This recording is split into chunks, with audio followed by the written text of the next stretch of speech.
It's another Friday evening. Welcome back, ladies and gents. Thanks for joining. Holy cow, look at all of you already in the room here, waiting for me, waiting on me. Am I late? Am I late again to my own show by 1 minute? Holy cow, I am. Sorry for that. I try to make it on time, but it's always just squeaking in there. Chat, come on over. What's happening, everybody? What an entire amazing week this past week has been, and it is a special day today.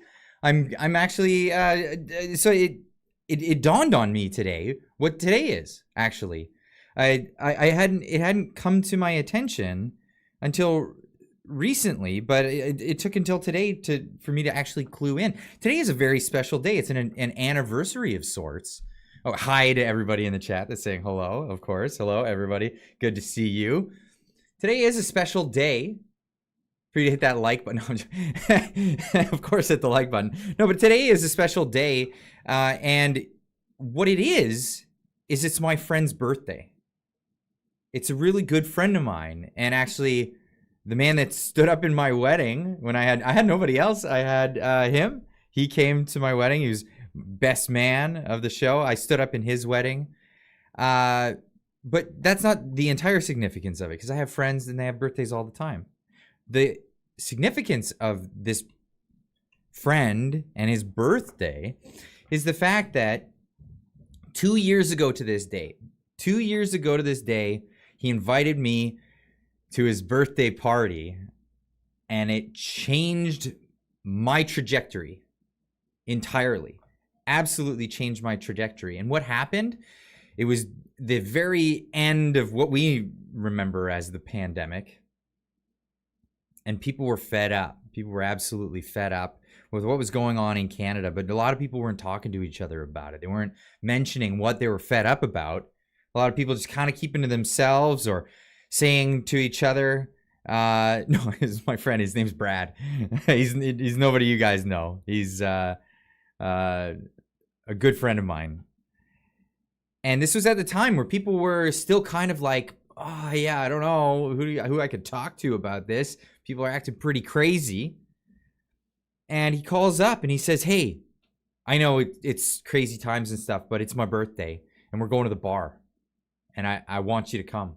Okay, I'll drop everything I'm doing. Absolutely. So I go to the bar and everyone's got their masks and they're like, do we have to wear them, or is this gonna be a thing? Like, everybody's just kind of been away from things. And we went in and everybody's cool. Everyone was cool. Sweet, this is awesome. Go out. We sit at the table, friends, and we hadn't seen each other for months. And we're hanging out and we're all talking to each other about like this whole thing. What's it all about? Because we're starting to think this 2 weeks to flatten the curve has been a real thing. It's kind of feeling ripped off right about now. Kind of feeling ripped off about this whole thing. And so we got louder and we got louder and we got louder talking about this. And some of the other tables could see us and hear what we were saying. And they started chiming in too. And the waitresses, they started chiming in too. Next thing we knew it, the whole bar was just talking about, yeah, this is a scam. What are we doing? We're getting totally ripped off here. And we're all wasting our time. And people are losing their businesses over all this stuff. And it's awful. And the waitress turns around to us and she says, did you guys hear about those truckers? We said, no. What are you talking about? Yeah, there's a bunch of truckers. They're leaving BC. And they're on their way to Ottawa, and they're going to protest against these mandates, these things that have been closing down our businesses, ruining our lives, getting in our way, getting everybody to hate each other. They're going down there to protest it. And we're like, what? Are you kidding me? This is a thing? This is what they're doing? Yeah, check it out. And she puts it on instead of sports at this bar. Every TV had trucks driving on snowy roads in British Columbia. And that's what we were watching. I didn't know who was involved. I didn't know what was going on, but I was just thrilled at the idea of what was about to happen in Canada. I was thrilled at this entire concept. And I swore to myself then, I said, I'm not sitting on this one. I'm not sitting on the sidelines. No way. No way am I going to sit on the sidelines on this. I'm going to talk about this. I've got cameras. I've got audio equipment. I've got a computer. Let's do this. Let's do this. This is 2 years ago to this day. Exactly. To this evening. And after this live stream, I'm going to be going and seeing my buddy. We're going to go have some drinks. I even bought him a bottle of whiskey. It's right there. So I'm excited. Big, big, that's a big to-do for me. It really definitely changed the course of my life in the next 2 years after that. Not to mention how much has changed for Canada and Canadians and the Canadian spirit. That's right. That's right. It's 2 weeks to flatten the curve. Man, have some patience, dude. Yeah, right. Yeah, right. Trish Prue, the $5 super chat. Glad to hear you and Marty had a bar full of people waiting to see you when you got to Calgary. You and Marty rock. Thank you so much, Trish. Thank you so much. Now your username has more sense than ever. Yeah, do something. Do something. I had to do something about it. I couldn't get in a truck and drive. So I did what I could do. And it turns out I had friends. I had friends that were in the convoy. So I was getting in touch with them. And there was all kinds of stuff going on. And it was fantastic. And since then, I've made so many more new friends. And it's great. And so many great people all around this country. So, and this was a place that I was fearing was on a downward trajectory. And it's been on an upward trajectory ever since. And yes, we still have uphill battle all the way, but especially after weeks like this week, I'm very much rejuvenated in my thoughts of where we're going and what direction we're headed. G Meister, member for 19 months. Can you believe that? That's crazy to me. No Freeland clips, please. I can't promise anything. No promises. G Meister, I'm sorry. Doesn't mean there is going to be any. I just can't promise it. keep you on your toes on this one. Mr. Roscoe Pico with a $20 super chat. Thanks, Clyde, for doing something. Thank you. Absolutely. I wouldn't. So here's the thing. I started making videos. I didn't think anyone was going to watch them. I really did them because I thought I have all the means to do it. And if I didn't do it, and that's how we're here today. That's how we're here today. I started doing it. I couldn't stop. I absolutely couldn't stop. What was the name of the bar that started your origin story? It's called The Watershed.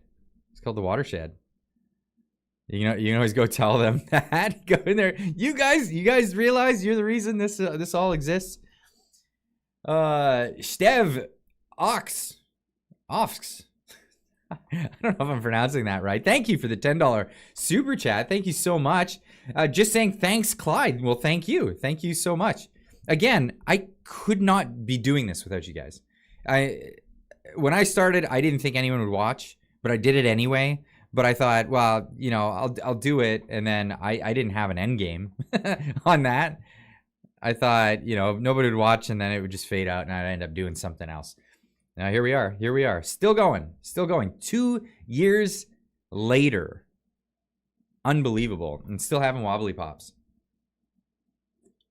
with all of you guys. Yeah, so the event was fantastic. Gary Krell gifting 5 memberships to the channel. Thank you so much, Gary. And everybody who just got a membership better get in there and thank Gary for that. Thank you so much. I just lost my train of thought. The event was fantastic. It was amazing. I've got too many tabs open and we need to get through some of these.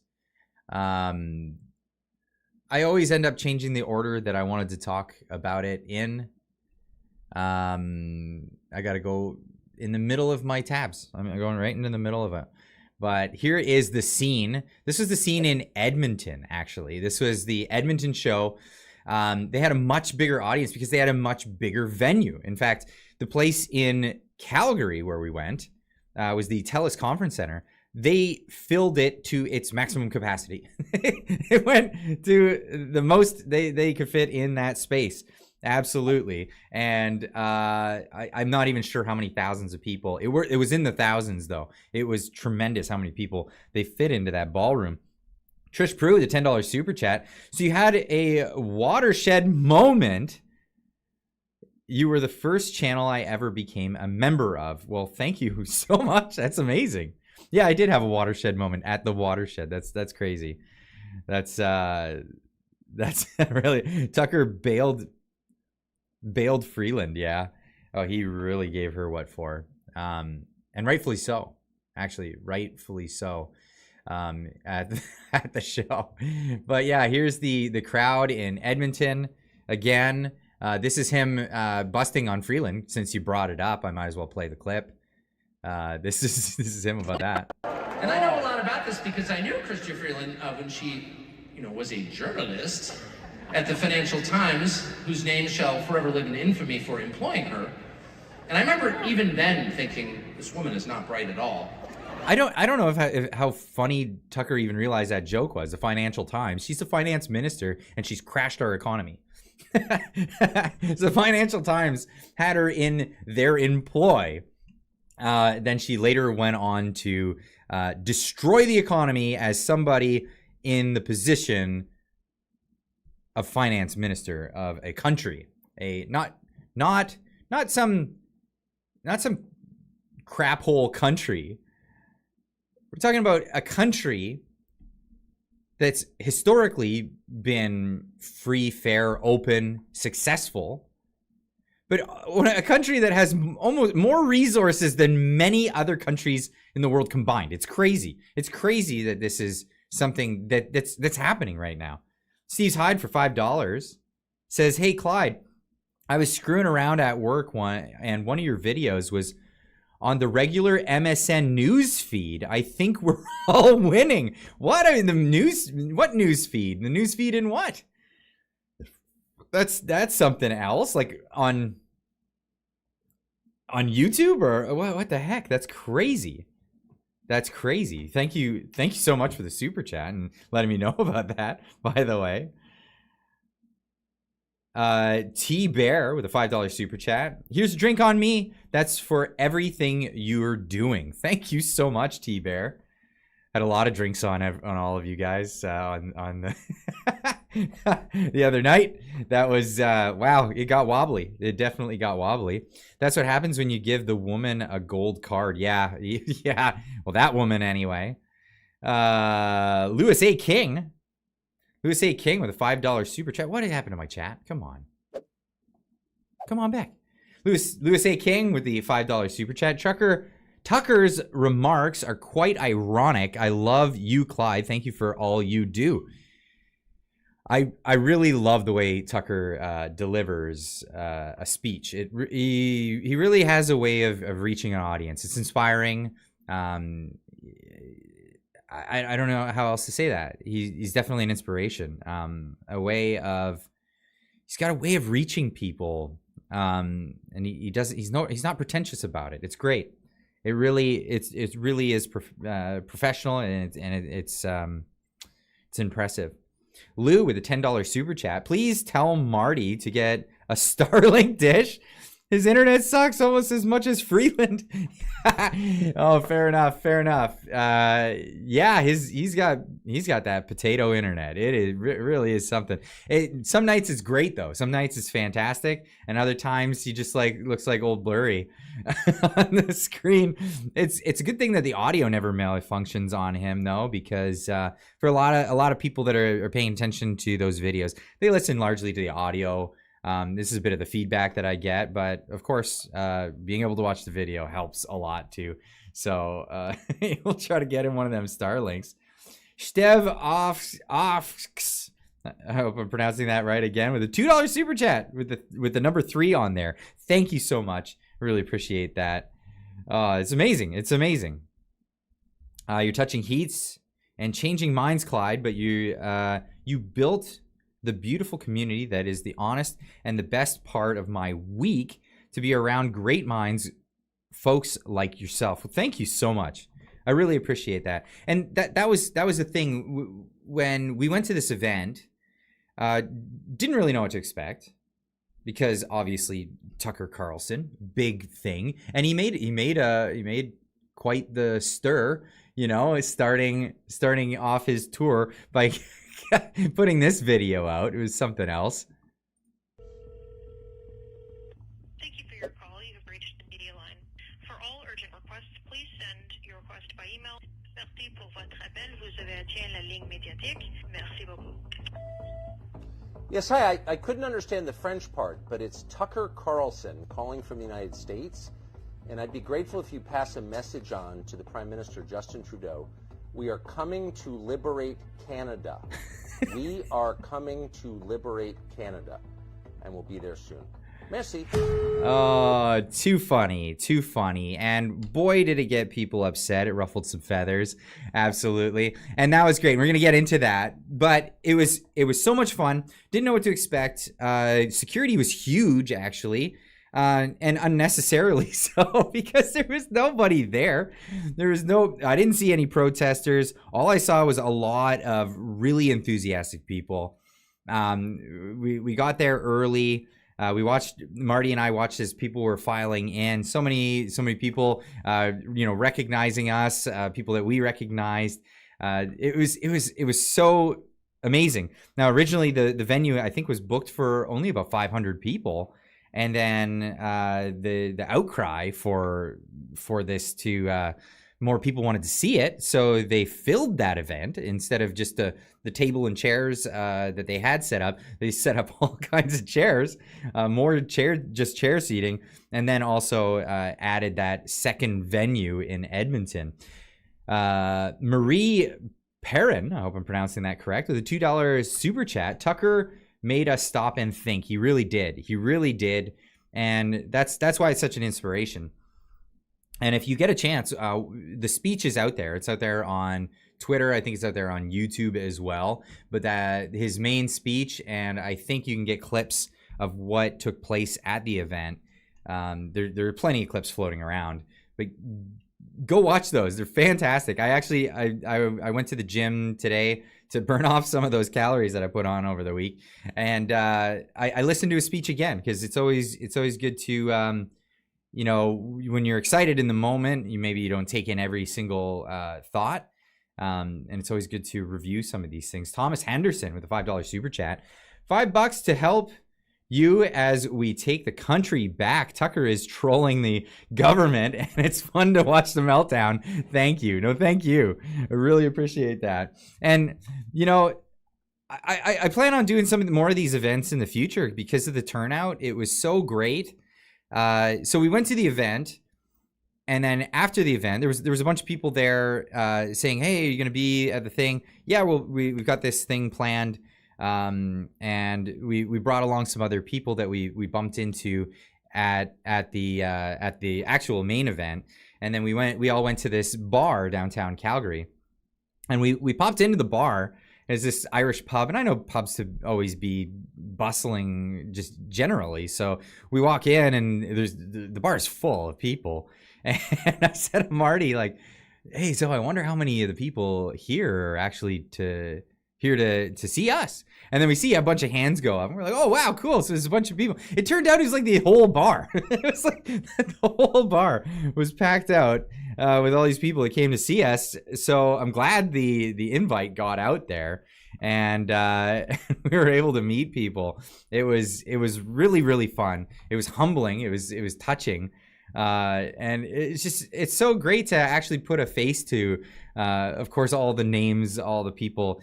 When I'm recording these, or when I'm doing the live streams, I mean, I'm in the comfort of my own home. I'm not seeing a town hall full of people, even though there's 1,200 people here, which is fantastic. It's amazing. But it's hard to imagine. When you see a bar full of 50 people, that's huge, right? That's huge. So we're doing something amazing here. We're absolutely doing something amazing here. And I really appreciated the way it went down with this event. And I wish I could have spent more time with every single person, but unfortunately it is what it is, right? And I was able to, I tried my best to talk with every single person at the thing. But what was amazing is everybody else communicating with each other. Now, this is something that wouldn't happen if these events weren't taking place, and we took full advantage of the fact that Tucker had this event happening. We were invited out by some very fantastic people that made this all possible for us. So it's just all things said. Some great people made this whole thing go down, and I was so happy to be a part of it. It was just so amazing. He's still going to do automotive content. I'm a diehard car truck guy and a V8 purist, but I'm really interested in some of the stuff Edison is doing. So I spoke to Chase Barber. He's the CEO of Edison Motors.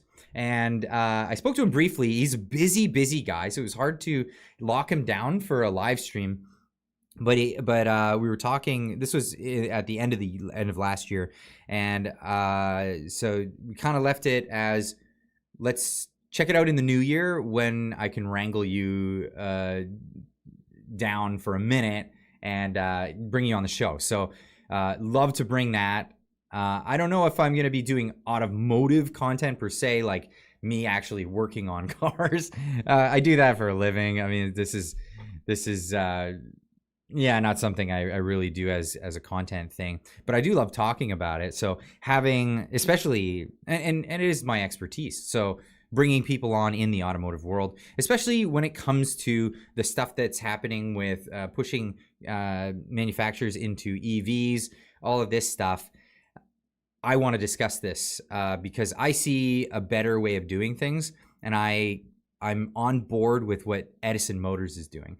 I'm not. This is not to poo-poo Tesla Motors. I think they're doing a great job, but I don't think the future is in electric vehicles as much as it is in hybrid electric vehicles. I think that is where we're gonna go. And that's my opinion, and I'm happy to debate that or discuss this topic with many people. G Meister, the $5 super chat. Give the like button some love. It's free. It is free. I see we got 1,200 people in here, and we got 700 likes. I think we could hit parity, can't we? That's something we could do. It's cheap. It's more than cheap. It's free. It's free. Make it happen. It's great. Thank you so much, and it helps the channel tremendously. It really does. Humble Tracker, thanks for coming again. Holy cow. Glad to see you again. And thank you so much for gifting 10 memberships to the channel. Everybody out there that got a membership just now, free from Humble Tracker. Give a big old thank you to Humble Tracker in the chat. Really appreciate when we see that. Thank you so much. Thank you so much. This is crazy. But yeah, I'm just humbled by the whole thing. This whole week has just been fantastic. And it's not the first time I went out to meet Marty in person, but it was the first time I visited his home, and his family, very hospitable, great people. He doesn't just preach the good word, he lives it, and he's that kind of guy, right? So very fortunate to be friends with such a great person and a great family man. The pleasure was all mine, and his hospitality was fantastic. And I'm so lucky to speak with him every week about these issues here in Canada. Speaking of friendships, got another guy here who's a good friend of mine online, Vesper Skill. You guys probably all know him. I talk about him quite a bit. He puts a lot of effort out there, and it's been paying off. Now, here's something that he put out, and I wholeheartedly agree with this. He put this out on Twitter saying, "I vow today, when Pierre Poilievre and the Conservative Party get elected, and if they break promises on judicial and economic reform, neglect ethics, retain obsolete laws, engage in cover-ups and scandal, I will return with twice the retribution I foisted on the Liberals." And I've been saying this for a while, and I agree, because his whole thing was he was gonna as soon as Trudeau's gone, he's gone. He's deleting the account.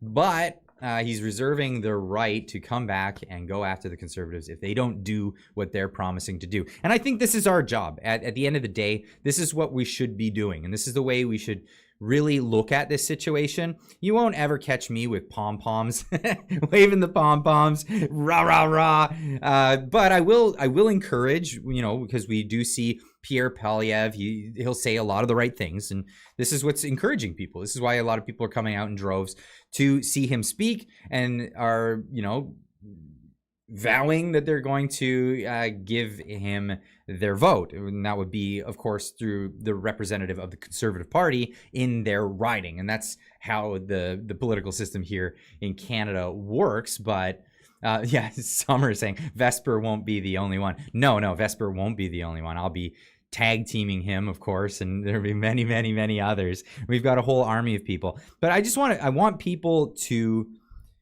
realize that this is the way we should be going. Don't pull the pom-poms out. But Trudeau's got to go. Trudeau's got to go. This whole government that's in place right now has to go, and we need to shape what is moving forward. And this is why I'm encouraging people not to just get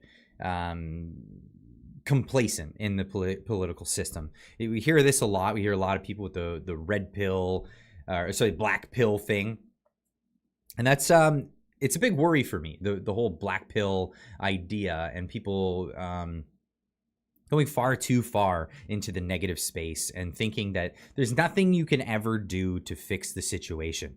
There's absolutely things that we can do. It may not be immediate, and of course it's going to be an uphill battle because there are people who have made it for decades. Their job was to change the culture and change the direction of our country. And we were all asleep. Let's just face it. We were all asleep when that was happening. Well, we were all waking up. We've all woken up.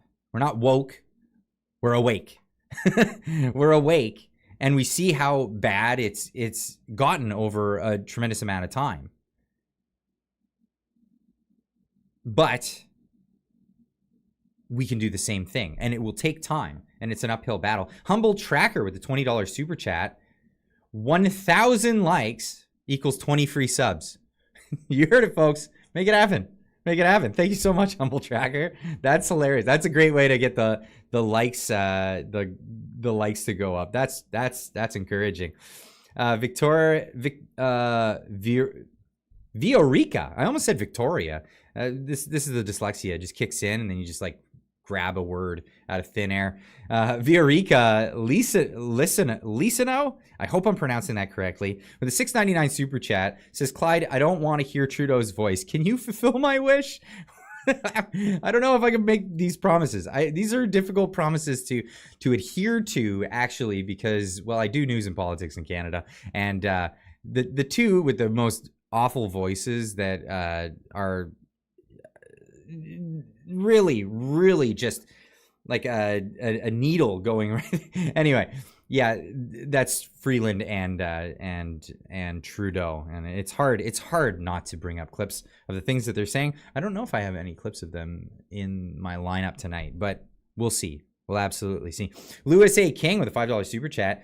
Northern Perspective also has committed to hold any government accountable. Like you, Clyde, they will also continue the good work. And this is why I'm such good friends with them. Their channel's fantastic. Like we've compared it many times. We both have different styles. They're political wonks. I'm a political dork, or a geek, as you would call it. The geeks and the wonks. I'm more on the ideological side of things, and they're more on the procedural side of things. And yeah, I think with both of us teaming up, we're definitely gonna recover all bases, and we're really in the fight. So I'm glad to have them in the fight with all of this stuff. Of course, and of course you'll see them on this channel again and again, as well as I'll be on their channel again and again and again. Michael McLean with the $5 super chat. Clyde, you're like a snowball that has started an avalanche in Canada. If there was a Canada Daily Wired, I would want to include you, brother. I'd want it to include you, brother. well, let's see. Let's see if that ever happens. Let's see if that ever happens. Or if it'll take guys like us to make that happen. Because you can't always wait for things to happen. Sometimes you just gotta grab the bull by the horns, you know? We all know the thing. Sometimes, yeah. What an idea. The hamster wheel's going. I'm sure you can see it happening in real time. But yeah. Maybe there's some conversations that need to be had. Maybe there is. Maybe I have more in it than I've been putting out. We'll see. All right. Well, thank you so much for the super chat and sparking ideas in my mind, Michael McLean. I really appreciate that, because we really need to get this off the Clyde wire. Come on. Jody Lewis with a 149 super chat. Thank you so much. Really appreciate that. That's amazing. And 72 more likes. Yeah, we're at 937 at the moment. Gotta get those likes in, because we have a promise from Humble Tracker for more memberships for the channel. I really appreciate it. You guys are amazing. I get into these tangents, and then I forget all about the things that I was going to talk about. I was going to mention this one thing, because I've been talking about the black pill thing, and I've been making this like a personal mission of mine to rectify this situation. And I get it. I really do understand how people can, be discouraged. There's a lot of things that are discouraging. When you see that the government is trying to give illicit substances to minors, when the government is trying to encourage people to off themselves. Self-deletion is this, we see all this stuff, and when we see it happening, we get discouraged. And then when, courts often go in favor unjustly of the government, and not the most recent decision. This was so much encouragement, actually, and we're going to get into that. But when we see the discouragement that happens in Canada, it's hard not to feel that and get really down on yourself, get down on our situation, and it's hard not to feel that, and I understand that completely. Pitsky, is it Pitsky P with a $10 super chat? Have you heard Ben Shapiro's new rap song, Facts?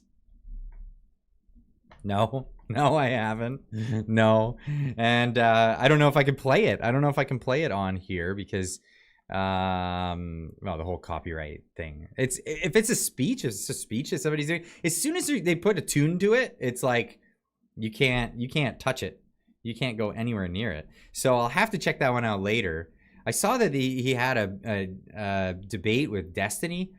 That made me think, like, is Ben Shapiro getting desperate now? Like, has he regressed back and is like trying to gain popularity again? I mean, whoever heard it? Like, who's heard of Destiny in the past like 4 years?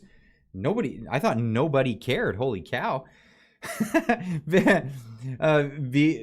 Viorica Lisano with the $6.99 super chat.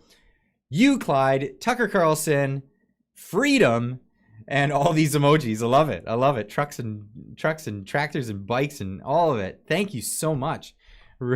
Really appreciate that. That's amazing. And of course, Humble Tracker with the 20 gifted memberships. We must have made it over 1,000 likes. Yes, we did it. Thank you so much, Humble Tracker. And get in there. Everybody who just got a new a free membership, give a big old thanks to Humble Tracker in the chat. Thank you so much. Really, really appreciate that. And T with the $10 super chat. Great job, Clyde. Thank you. I couldn't do it without you guys. It's just incredible. It's incredible. Thank you all so very much. Wow, you guys are all so generous tonight. It's amazing. And make sure I'm not missing any of these. Okay, we have Stev Ofts. I don't know if I'm gonna pronounce that right. All those consonants in a row just does not work for a dyslexic mind. does not work. But with a $10 super chat, thank you so much. I really appreciate that. No message on there. Johnny Wisebush says, do you have a PayPal address so I can send a little something something? I don't. But I think I'm gonna have to, because there was a mishap with the merch store, and they want me to have one. And you know, it's funny, I reluctantly made the merch store. I did it because everybody just kept bugging me about it. I mean, I'm not much for, like, I'm not like yogurt from Spaceballs, you know, like the merchandise store, you know. I really just like telling the story of Canada. And yeah, people want hats and shirts and all that stuff, so it's available. But it was such a low priority compared to actually getting you guys more stories. But that's the thing. Clyde always has the best chats with humor. Thank you. I really appreciate that. If it wasn't for our sense of humor, well, where would we be, really, honestly? But this is where I get to this black pill thing. I want to encourage people to steer clear of that black pill. And I put this out on the communities tab. Get the chat out of the way so we can see this. But I wrote this. I wrote this on here. I said, I'm no longer going to humor people who've taken the black pill and take time out of their day to spread their despair onto other people who are fighting for liberty. If you're encouraging people to give up on fighting back, you're not an ally, you're an adversary. I didn't say enemy, because adversaries could turn around and become your allies again. And this is absolutely, I want to encourage people to come back and join the fight. Do not encourage people to give up. That's awful. It's not going to get us anywhere. But of course, Vesper making this amazing graphic, well, helping me with it as well, because this is a collaborative effort, this one. But with the black pill and obviously the person inside of it, and it says, "Be careful. This pill will consume you." That's what they want. This is not in our best interest to be blackpilling people. If you are blackpilling people and you're discouraging people from fighting, then you're working with them. You're their ally. You're the ally of the World Economic Forum. You're the ally of the Liberal Party. This is where it's at, and this is where it needs to be understood. Keep encouraging people to be fighting back, because this is the fight that we will win. It's just a matter of, can we recruit enough people to bring that time shorter so we can go back to liberty? We can have our liberty. That would be absolutely fantastic, wouldn't it? Combined back chat. Kimberly Patterson with the $6.99 super chat. Your truth brings hope. Thank you for your time. It's very much appreciated. Thank you. I can't thank you guys enough. Thank you so much, Kimberly. I'm putting as much time into this stuff as I possibly can, but it's not at a situation where, because my wife was asking me this the other day. She's just like, she actually, it was today. She asked me, does it ever get to be a drag? Like, is it ever like hard? Like you're like, ah. And I said, well, I'll feel that more about my day job than I ever do about this. And I mean, it sounds cliche, but I really genuinely love what I'm doing. I genuinely love what I do, because I get to first off, I get to vent. It's so therapeutic. But I get to do all this research and then bring that research that I found, you know, reading articles, talking to people, getting in touch with experts, actual experts. And then I get to bring this story to you, and it's you guys that facilitate it. So if anything, I'm extremely thankful for this. I'm absolutely extremely thankful for this. Only when Clyde ate the hot wings. Oh, I don't know. I don't get where I'm trying to, sometimes when you just read a random chat and it's just completely out of context because it's another conversation that's happening right there in the chat. But that's the thing. So yeah, my message about the black pill is we need to suspend that, and we need to bring humor back to things. especially to people who don't understand what humor even is. This is a story that I saw today. Unbelievable. How is this even a fact? Millennials are rewatching Seinfeld and saying it's super offensive. Really? Like, maybe I get it. Like, if you don't get the jokes because they were very contemporary at the time. I mean, I was a teenager when this show came out, and I watched it. I thought it was funny. But people are just snowflakes anymore. Come on. Some jokes are offensive, but it's funny. It's funny to be poked fun at. Like, does nobody remember what a roast is? Unbelievable that you wouldn't like people poke fun of it at each other. That's fun. Thomas Solier, I don't know how to pronounce it, with a $10 super chat. Thank you so much. Long live Clyde. Well, I hope I live a normal amount of time. I say that in jest. I always picture, because there's those people that want to live forever. It's like, careful what you wish for. I want to grow old. I want to be in the position my mom and dad are in one day. I want to be there where I get to see my grandkids and I get this euphoria of being there with my grandkids. I see it in my parents' eyes, and I want that one day. So I know you didn't literally mean live forever, but thank you so much. It's one of those things. I've thought about this. I want to go through with my entire life cycle, and that includes getting old. Humble Tracker gifting 10 memberships to the channel. Thank you so much.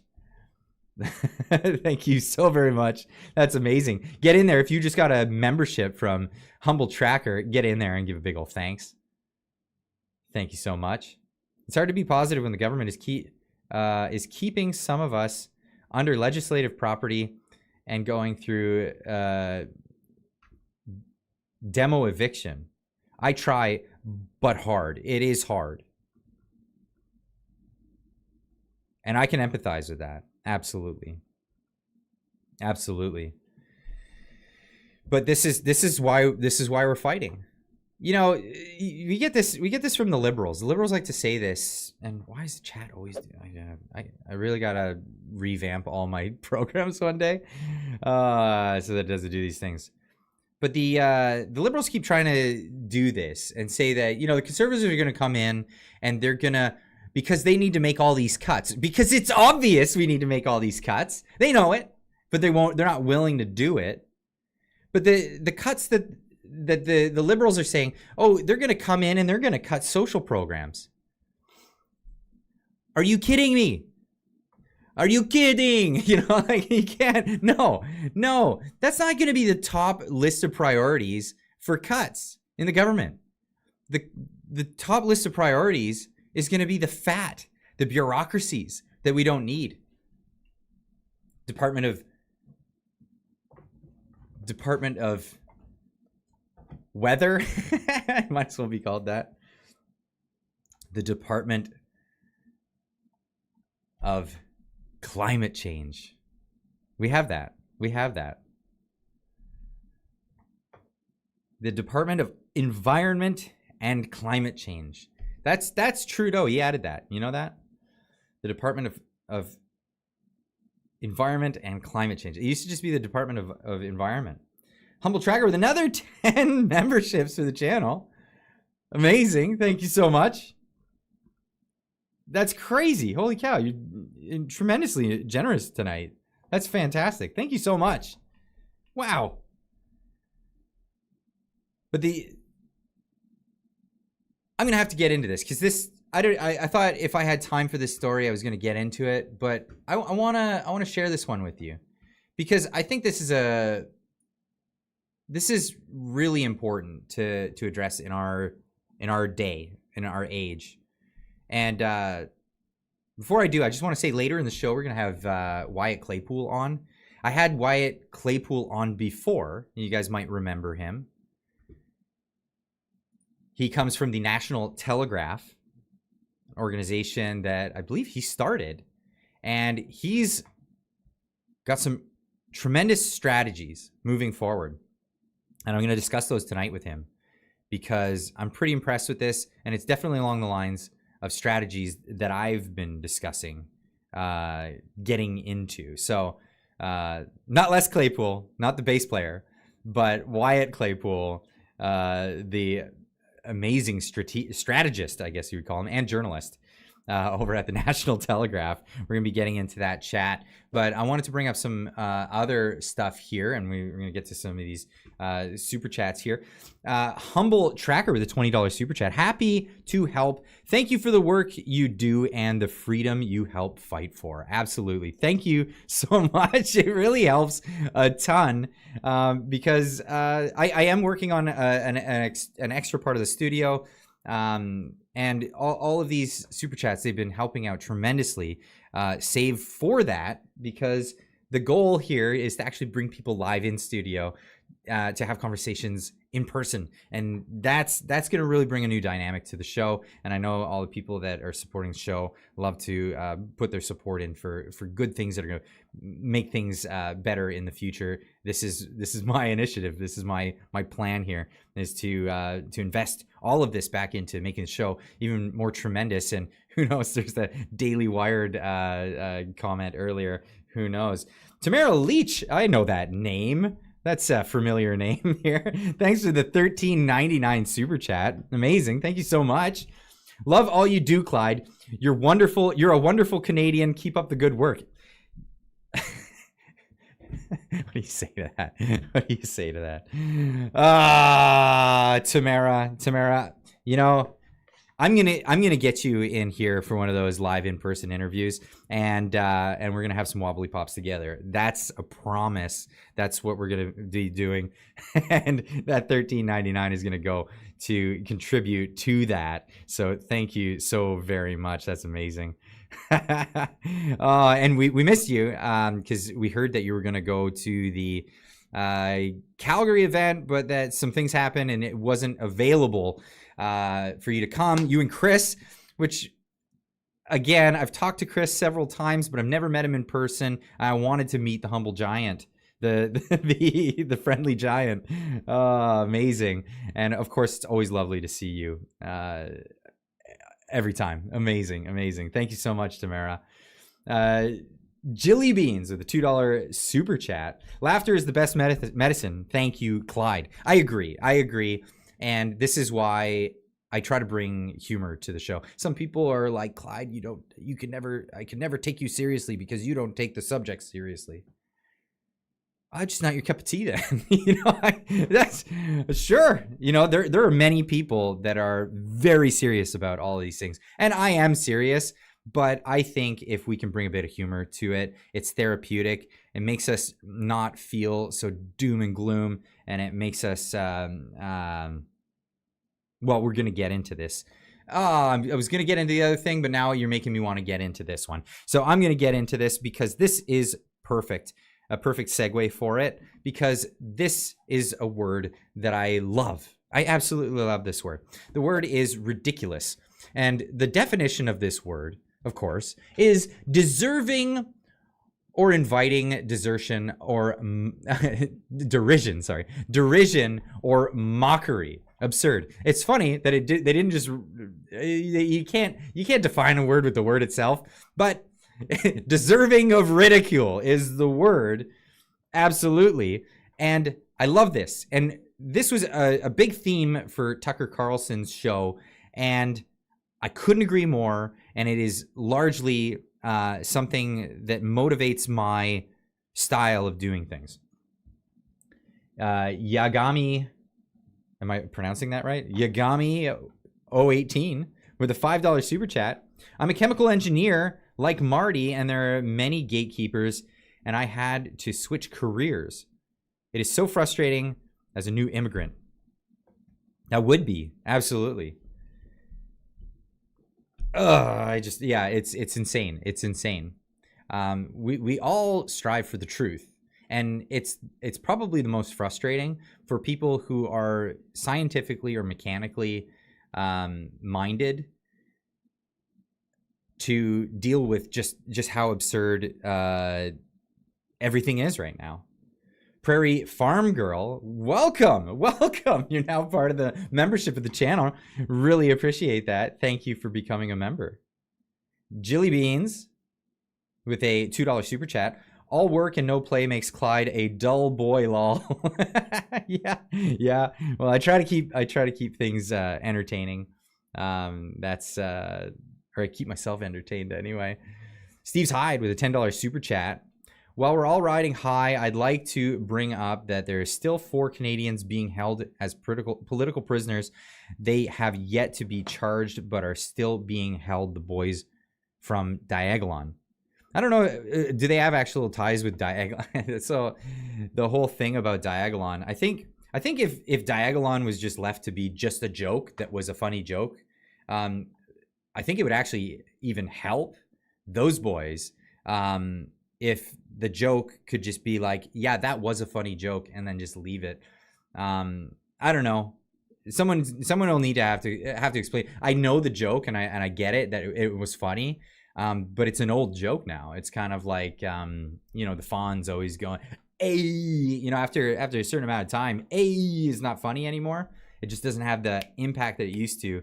So I think those boys would be doing really good without that. But at the same time, Tucker Carlson, great for him to call out Danielle Smith for not having visited them. Now, she, of course, gave an answer that was a political answer that made sense. I hope everyone gets a chance to see that clip. But I don't even know where to go with the story of the Coots 4. I try my best to give updates on the story, but it's so tragic. It is absolutely so tragic. There's no Diagolon in principle. No, there's no Diagolon. It was a joke. It was always just a joke. Gary Krell with a $20 super chat. Thank you, Tamara Leach. You are a hero, and one day all Canadians will be thankful for what you did. God bless. Absolutely, she's a hero. Absolutely, she's a hero. And in my eyes, everybody that went drove to Ottawa, and everybody who went and walked in there, parked their cars a few kilometers away and walked in. They're all heroes to me too. Everybody that went there was a hero to me. Everybody that went and stood on an overpass and waved flags at the trucks as they were driving to Ottawa. They're heroes to me. Every one of them. Where the hell are all the updates to the Coots 4, and where do we get them? Well, there are not a lot of updates, but when there are updates, I cover it. I do cover it. And I guarantee you the best place to go is follow Jason Levine. Jason Levine has been covering it meticulously. I've had him on my show several times, but he is the best place to get that information. Absolutely. Dr. Sewell with the $6.99 super chat, all the way from Newfoundland. Keep the humor. Well, you guys have the humor. You guys are the best storytellers in the country. I love hearing. It's funny because you talk to a Newfie, and they'll tell you that they went to the store today, but they don't just say I went to the store today. It is an elaborate story, and it is very entertaining always. So you guys keep it up, please. Absolutely. Tucker posted an interview about the Coots 4 that I haven't seen. I'll have to see that. Tucker is a lot like myself, puts out a lot of content and doesn't have a lot of time to consume a lot of content as well. And I'm constantly reading about stuff. Pictures in the media used on the Coots boys use staged yeah, okay, the whole story. Yeah, we've gone over that. And please go back in the channel and you find the one with Jason Levine, and yeah, you'll want to follow him as well closely, because he's covering all of this in great detail. If any other politician think Ebby or the PM By the way, Paradoxy, thank you so much for the $50 super chat. That's amazing. If any other politician, think Ebby or the PM, got in any way involved in a court case, we would all be screaming about the judicial interference. Rightly so. We must accept Danielle Smith can't get into it. And that's why her answer, like, it was a political answer, and but it was justified. It was justified in what she said. But so was Tucker's comment.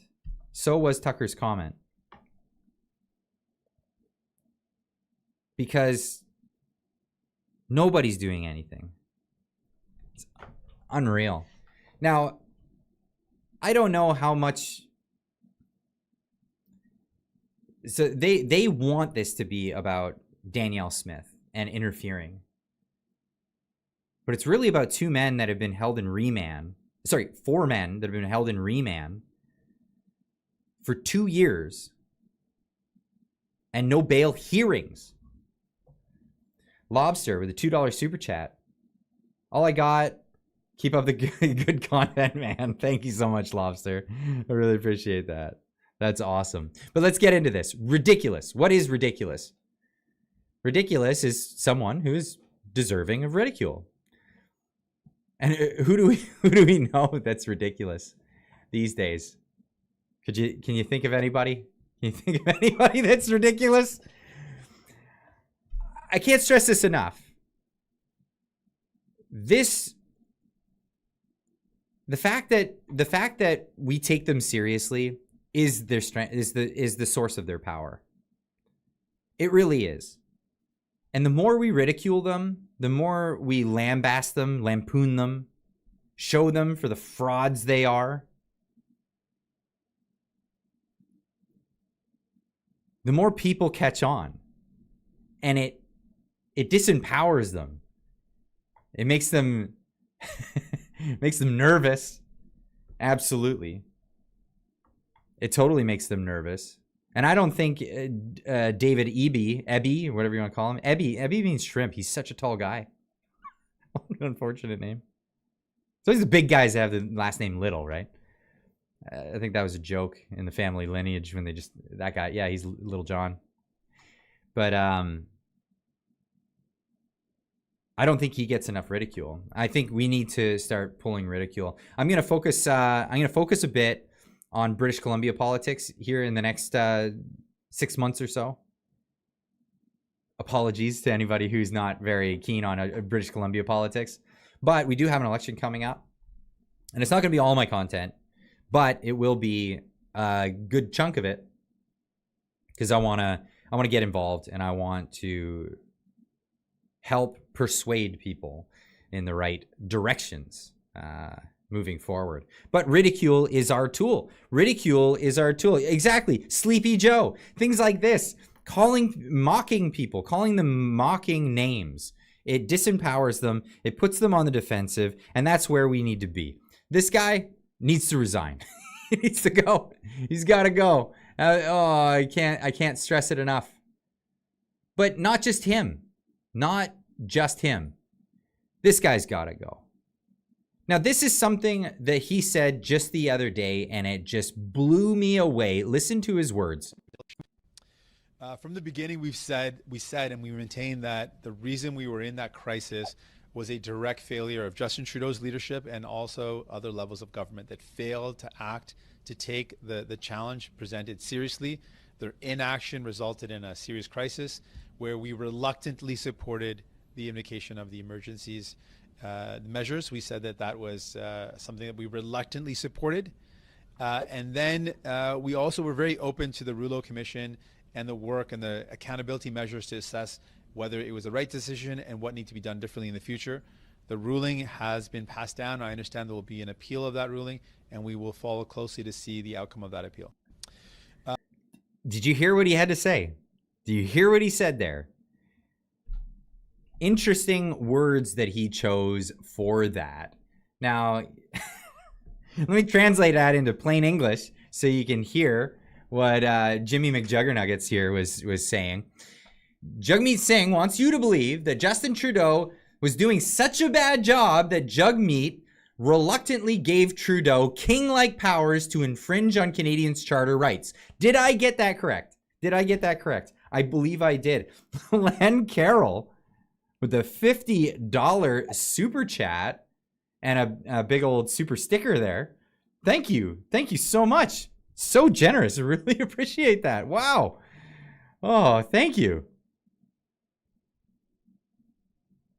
Clyde, contact Sam Cooper from the Bureau. He's an excellent investigative journalist and has got a lot about BC. That's something I probably should get on board with. Holy cow, time is flying tonight.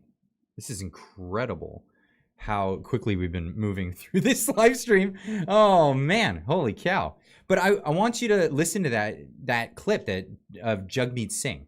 So he says that Justin Trudeau was doing such a bad job that he needed to be supported. What? And not only did he need to be supported, it was I did it reluctantly. I did it not because I wanted to, but out of just the kindness of my heart and out of concern for Canadians. We needed to trample on your civil liberties. Pissed Off Canadian with a $5 super chat. Hey, Clyde, Ben Shapiro raps with Tom McDonald, and Tom does not copyright his songs. He loves his music played everywhere. Well, maybe I'll have to pop that on then. Maybe I'll have to pop that on right after we cover some more of this from Jimmy McJuggernuggets, Jagmeet Singh here. Rachel T. Roca with a $16.99 super chat with the honk honk. You know that's an acronym for freedom. Absolutely. So let's get into more of what Jimmy McJuggernuggets had to say here. So the reality here, after he said that, which was BS, the reality here is that publicly he called for the federal government to invoke the Emergencies Act unsolicited. He wasn't requested to come in for support of the federal government with the Emergencies Act. No, he requested that they do it, and he wrote a letter. I've written to Justin Trudeau, he says, on April 19th, 2021. I've written Justin Trudeau asking him to consider the Federal Emergencies Act to help Ontario. This could help me make sure vaccines are getting to people who need them and all that. Yeah, whatever.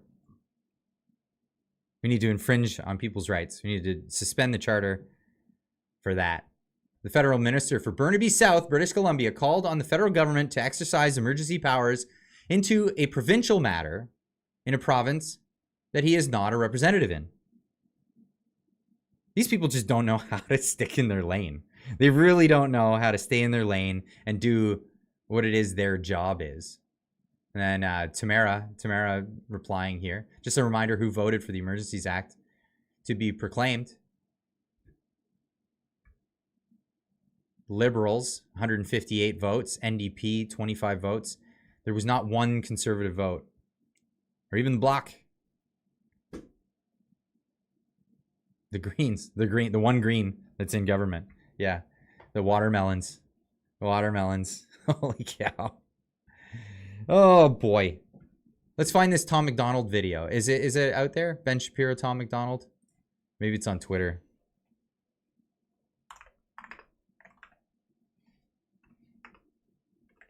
I didn't autofill. Ben Shapiro. Oh, he's going to be on for Tom McDonald. Did it come up?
Oh boy, somebody's gonna be getting some heat, but that's always press. That's always more press.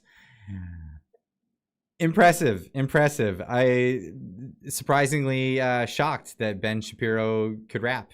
That's a thing. I mean, he's a fast talker, so I guess rapping's just right up that alley. But speaking of going up other alleys, let's go up a different path and let's start talking about strategy. How are we going to get ourselves out of this mess? How are we going to get ourselves into a Canada where we have people that represent us, and not because we chose people in the parties, you know, and we hear this all the time, the mono party, the uniparty, whatever. How about we get involved, and we get involved on the party level in politics, and we change who these parties are. And today, to talk about this, I have Wyatt Claypool. Thanks for joining me today, man.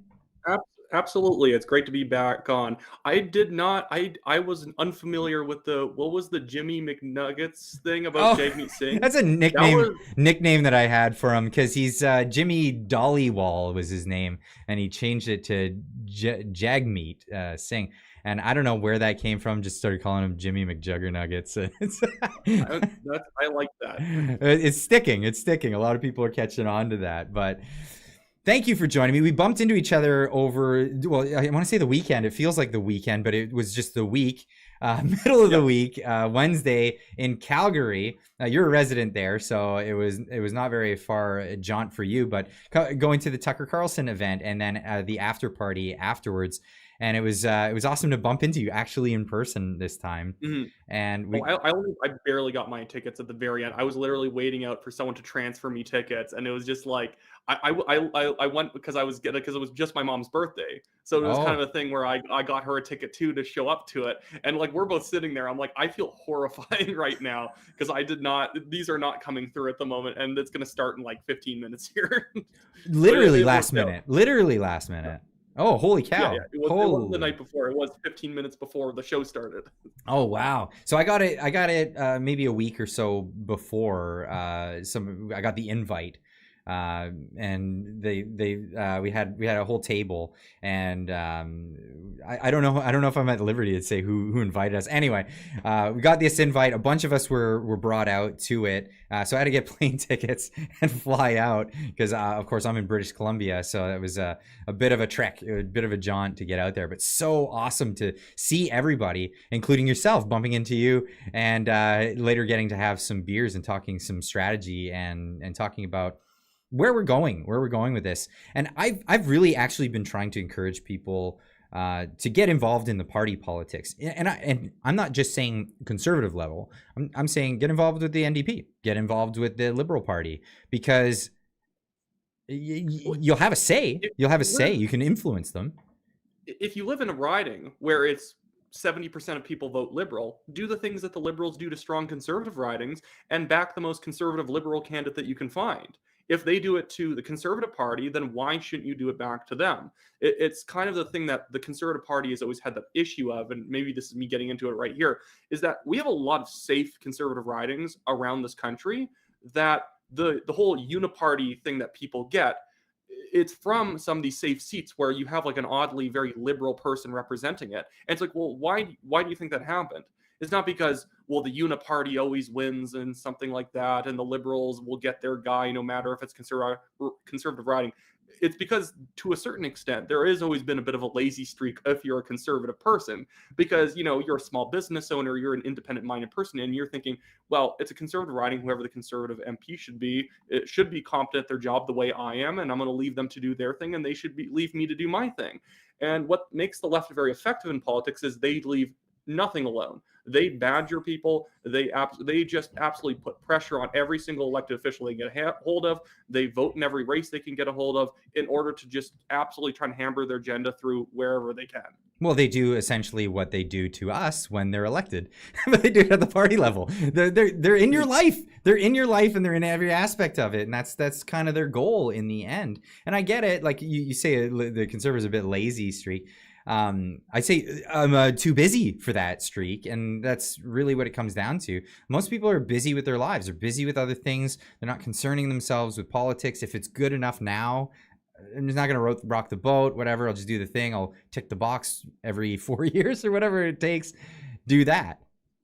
Well, yeah, conservatives are very anti-revolutionary, so we are not always just pushing for the more intense version of what we have right now, that we need, less and less government every single year. Like, conservatives usually get down to a level of government that they're okay with, and then they let it go, and then the left slowly starts creeping the amount of government control and bureaucracy back up, and it only seems like it's the boiling point that conservatives finally come back, and then you kind of have those Ralph Klein kind of moments, or those, Mike Harris, or I know, like Manning coming for the federal level. Every once in a while, a conservative figure has to step up and actually reverse course on a lot of things. And Danielle Smith is very much that in Alberta, where the UCP was starting to turn back into the PC party, and they did need that Wild Rose energy back in order to focus once again on small government, on family values, on fighting the left in terms of sort of woke ideology. So explain that. So when historically have conservatives really reeled things back that went in a leftward direction? You mentioned Manning. What were some of his accomplishments? Yeah, Preston Manning, in terms of the Reform Party coming to effectively smash the PC party.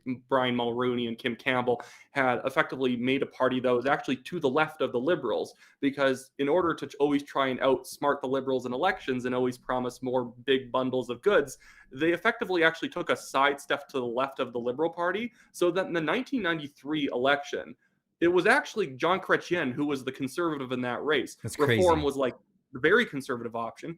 People forget John Chrétien cut an entire quarter of the federal government's budget because it was at the point where it was just what needed to be done. And because the PCs were too in deep, even Kim Campbell in that 93 election was campaigning on basically more spending, because that's all that was left for them to do, is just maintain the policies that they already had and, play the greatest hits until they were thrown out of government. But one thing that he didn't do was the major promise that he had in that election, which was to get rid of the GST that Mulroney had brought in. He promised he was going to get rid of that. That never happened, and it's never happened since. We still live with it today. And now, so this is a big problem for a lot of Canadians right now. We're looking at a lot of steps in the wrong direction.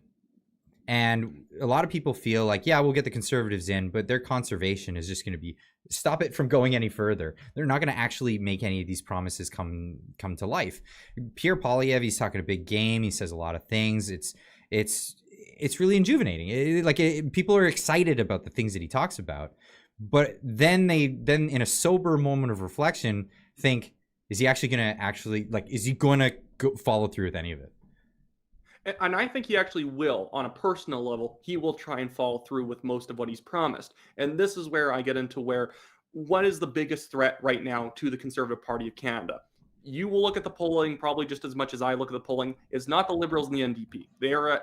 They pose no electoral risk to the Conservatives at this point, unless the Conservatives in O'Toole-esque fashion just let the Liberals win. Mm-hmm. Right now, I would say that the biggest threat to the Conservatives, it's not them not getting into office, it's them bringing too many red Tories into government who are going to, kind of like Doug Ford does in Ontario and what Jason Kenney did in Alberta, is immediately start pumping the brakes on the deep reforms that we need. And you're right. The problem with a lot of conservatives, and quote unquote conservatives, a lot of them are happily leaving the party, in terms of like the O'Tooles and the Leaperts of the world. Leapert's my MP.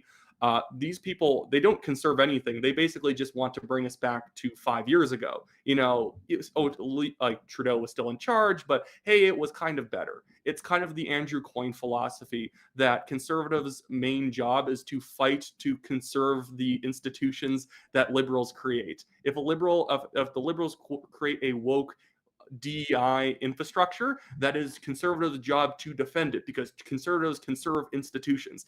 And that's not really how it should be. Conservatives have to fight for their own version of a status quo and then maintain that status quo, not just defend some stupid old liberal status quo. And so in a lot of these nominations around the country, we have a lot of great candidates getting in some Conservative Party nominations. Matt Strauss out in Ontario, a doctor during COVID who opposed the lockdowns. We have Aaron Gunn in Vancouver on the Comox He's area. fantastic. They're yeah. great candidates. My area, it's quite literally the bluest suburban riding in the country. There's 12 people running. One lady who's running was in charge of policy at Facebook while COVID was happening. She was partially in charge of censoring COVID misinformation. There was another person who went to Hawaii during the lockdowns that they were still happy to enforce. There's other people who go to Liberal Party donors, and none of these people live in the riding. And what you have is a lot of these strong ridings get subverted by people who don't really care about conservative principles, and they're the type of people that, if they're in government, are going to be the people too nervous to make the reforms that we need to do. They're on the revolving door. This is the bureaucracy that we always hear about, where they're running for election. If they don't get elected, they end up in the bureaucracy somewhere else. Like, these are just a permanent fixture of the rot that we have in our system. Or they get elected, or they become a minister, let's just say, and they want, and Poilievre orders them to do this or that, to get rid of this program, to reduce this spending, and they try and carry out the order, and the deputy minister doesn't want to do it because the bureaucracy is full of leftists, and they're like, okay, I guess I'm not going to do it then. And there's so many people who, the problem is that they got into politics being really good at following orders, and following orders is great when you're following good orders, but some of these people, they get in and they're basically ruled by their own office managers and secretaries. It is 100% true, the old adage and joke, that a lot of people in business are just ruled by their secretaries because they're the ones telling them what to do every day. Well, we saw that with the PMO, especially during the POEC, the inquiry into the use of the Emergencies Act. That was just really eye-opening, that they had this whole narrative of the fringe minority well before they even left British Columbia. Like, that was their narrative at the time, and when it turned out not to be the truth, they had to double down and demonize these people. And that's really terrifying, that this is the way our government's been going. Their justification in the aftermath of the Emergencies Act is so pathetic. Freeland's entire appeal basically relies on the idea that the government can justify emergency powers using things they only found after they invoked the emergency powers. So the whole Coutts 4 situation is basically holding those guys in prison to make them the sort of the heart of the issue, that they were the reason that they needed to call the Emergencies Act. So they have to keep them in prison to basically frame them as dangerous terrorists. You could just say that they're not allowed using guns, release them, put a tracker on them. No one actually expects that they're going to flee the country in such a way that you can get them back. I don't think so. They want them in prison because they have to build up the narrative that the Emergencies Act was deeply needed. Yes, it might be Alberta prosecutors or federal prosecutors, but everyone kind of knows what their role is in this, that they have to justify the Emergencies Act. So by keeping those guys in prison, they get to pretend that's why the Emergencies Act had to be called, because they supposedly had guns nearby the Coutts border. And so that's why they called the Emergencies Act, even though they only found out they might have been carrying weapons, after the Emergencies Act was invoked. It didn't make any sense. So they've actually given up their strategy. They've said what their legal arguments are for their appeal. Well, that's the entire thing that Freeland's been arguing. She can't say that the protest in Ottawa was at all bad. I think what bridge was it in Ontario? I forget. Oh, it was the Ambassador Bridge in Windsor, Ontario. Yeah, the Ambassador Bridge was already clear by this time. That's correct. The Emergencies Act went into effect, I think, the day later, or like the afternoon after the bridge was already cleared. And the Coutts blockade wasn't even really blockading the whole border. It was just slowing down the border. And it was something that the Alberta government was already dealing with. So the federal government, the only way they can justify this is to say that this current Coutts situation, they already knew all the facts, and that's why they had to invoke it, even though the way that Chrystia Freeland and Justin Trudeau talked about it when they invoked it was centering around the Ottawa area, expecting that they were going to find weapons around there, and they never did. And they never did. And that was I remember that at the time too, because I believe it was Danny Bulford. He put out a warning to people, said, be on the lookout for stashes of guns that might be planted, or somebody might be bringing in intentionally to make them look bad things like that. It may not have been Danny Belford, but I know Danny Belford was very in touch with ex-RCMP, and he knows his roles about keeping an eye on making sure everything was kosher about the whole convoy at the time. But I do remember reports of that, people being suspicious of individuals that were possibly coming in to try to plant things, because we saw what happened with the flags, Well, it right? was so silly too. It was like 3 weeks in. Do you think 3 weeks in now someone's mad and they're gonna do something? Really? Like, it was people sitting around eating, like having a barbecue for days on end. Everyone was calm, cool, and collected. It was kind of a smear against the convoy during the POEC when people said, "Oh, it might turn into a riot." How? Well, what are are they going to run out of hot dog weenies and start like attacking Parliament? No. But they couldn't handle it. They couldn't handle the PR that was really the issue. They didn't like the emergency was the PR that was killing the Liberals. Well, it's crazy now because we have a minister just retired. He stepped down. He got out of there, and well, high up is specifically the Minister of Justice, the Justice Minister, David Lametti, just resigned, and he gave himself a nice congratulatory letter on his way out, patting himself on the back. I did all these really nice things. Check out what I did. But really interesting timing, right after a federal court said that this was illegal. It was unconstitutional, and they had no justification. And not only that, when they did go forward with these measures, they infringed on 2 main articles of the Charter of Rights and Freedoms in Canada. Yeah, here's something about David Lametti as a person. I'm not sure if he's leaving because of the EA thing or he was already planning to. From everyone I've heard from the behind the scenes in politics, and even people that others at the National Telegraph know who are Liberal Party insiders, David Lametti is the closest thing you could possibly get to an actual psychopath in politics. He does not care about the Liberal Party. He does not care about liberal ideology. He literally doesn't care about anything. He literally just likes positions where he gets power. The primary theory of why he left was that Justin Trudeau made it very clear he's not going to step down as the leader of the party, and David Lametti wanted more than anything to be the prime minister. Are you and kidding? David Lametti, this is why he wanted to be the hatchet man in SNC-Lavalin when they got rid of Raybould. He is willing to do anything. That's why he still says he's proud of what he did during the Emergency Act. He likes using power a lot. He likes getting away with things. He likes being able to wield government power. That is all that motivates David Lametti from people in the background. They say he's scary. He's a person who will threaten you if you try and compete with him for a position. If you try and outshine him, he is the type of person who actually issues threats to people and tries to like harass you in your riding, tries to get you thrown out if you don't respect him. He's a very petty man who quite possibly could have been a worse prime minister than Justin Trudeau. I believe that, actually, after hearing some of the things that he said, namely that quote of his saying that Canadians ultimately don't have any right to property. There was another time he was on the CBC, and he said that they asked him, well, what do you think? Isn't it going too far by freezing people's bank accounts? And should these people be worried? And he said, yeah, if you supported a Donald Trump thing, you should be worried. He likes inflicting discomfort on people. It's something that he has been said to be he enjoys that. He likes actually putting the screws to people because it makes him feel powerful as a short, bald man. That's sadistic. Yeah, for a little man. For a little man. He's a textbook comic book villain then at that, right? Yeah, he has a Napoleon complex. That's which is funny because I read this, and Napoleon wasn't actually short. Did you know this? Well, yeah, he's average size. Yeah, he's like 5'8" or whatever, and I guess that was pretty normal in France at the time because malnutrition and whatnot. No, it was actually further than that. So apparently, the way they measured an inch in France and where they measured it in England was different.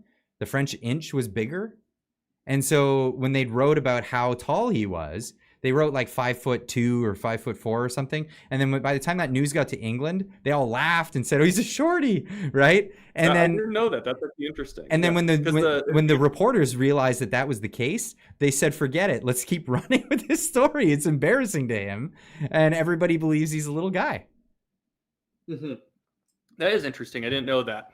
Well, I learned something as a history person. It's probably one of the first news media misinformation things, and where they intentionally tried to belittle a guy on the well, no, there was no television back then, but in print media, that was a thing. This is interesting. So Napoleon was pretty average, or even above average, but he'll always forever go into history as the dictator with a tiny stature.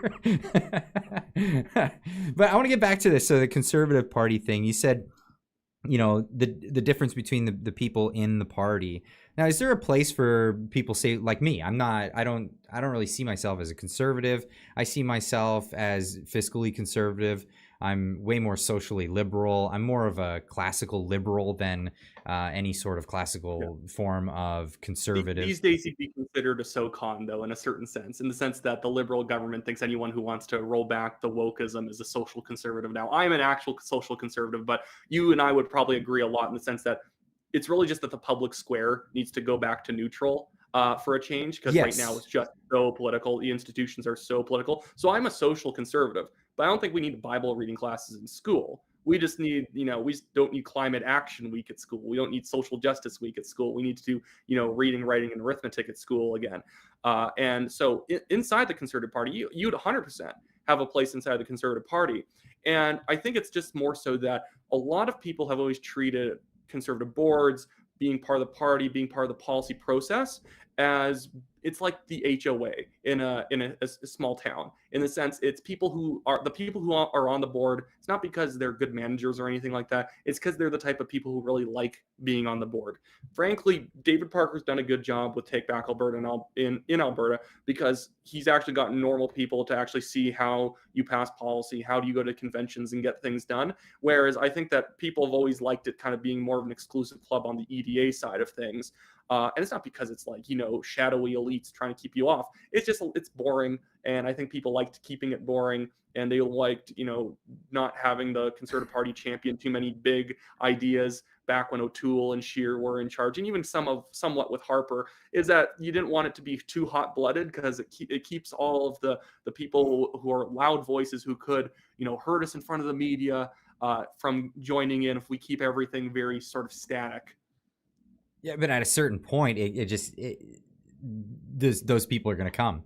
If you just keep going down this road and it keeps going lefter and lefter just to keep the peace or whatever the heck they're thinking. If you keep failing, really, the Freedom Convoy started because there was no official opposition when Aaron O'Toole was the Conservative Party leader. There was no official opposition, so the truckers had to show up to Ottawa to demonstrate who the 37% of the country, and I know the polling's a little skewed in terms of if people supported the Freedom Convoy or not, but I'm talking about people who hardcore like the Freedom Convoy were like 38% of the country. Those people were the real official opposition, and that they showed up to demonstrate that they didn't like what the government was doing. And now you're getting to the point where even with the Emergencies Act, the latest polling showed like only 60% of people were in favor of it, which isn't a lot considering most people are just default saying yes in those polls. And the 40% who are saying no definitely hated it, and they will vote against anybody who isn't okay with the Emergencies Act. And so now with Poilievre, you have someone who's quite a bit more who in line with what sort of the average Canadian at the time who was disenfranchised thinks. It's not that he's going to solve all your problems. People shouldn't think that, because that's what leads to lazy voting again. People don't buy memberships. People don't show up to make sure their local candidate is a good candidate, because it's a parliamentary system. It's not like Poilievre's going to be the president and can, sign bills and get things moving just through the power of the pen.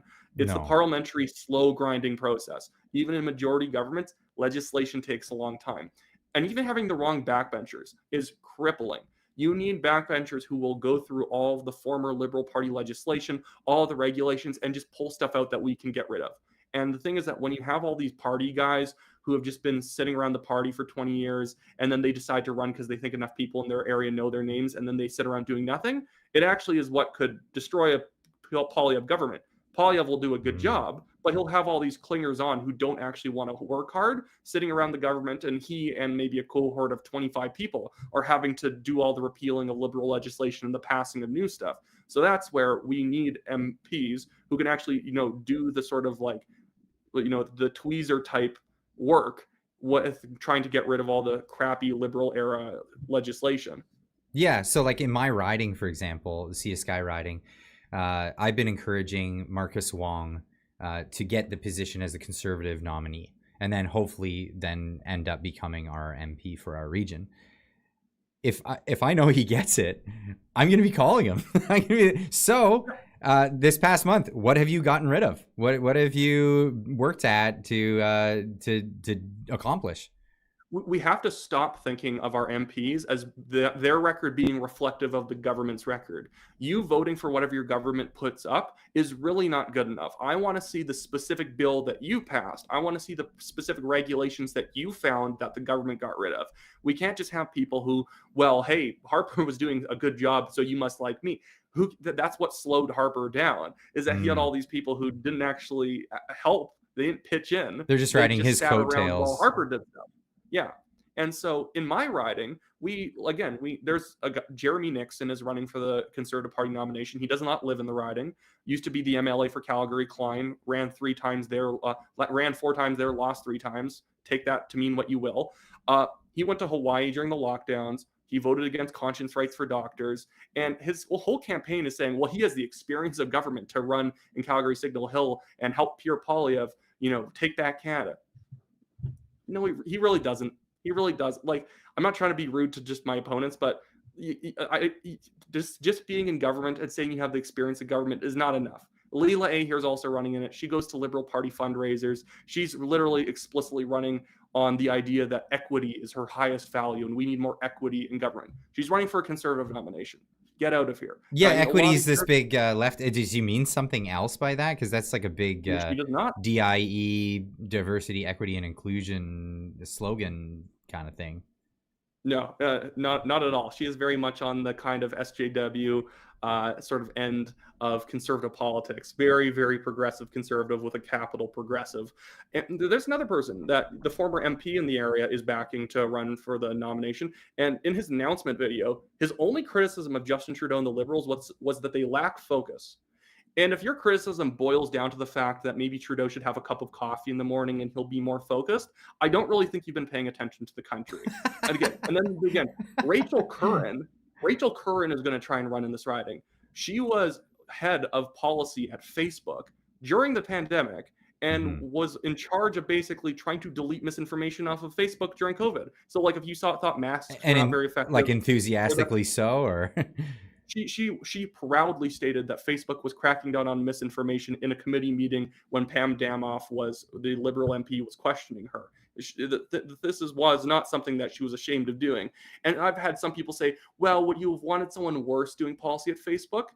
Actually, yes, because I'd rather that principled person, if she is principled, doing something that was actually going to make it better, not just contributing maybe in a slightly less severe way to the problem.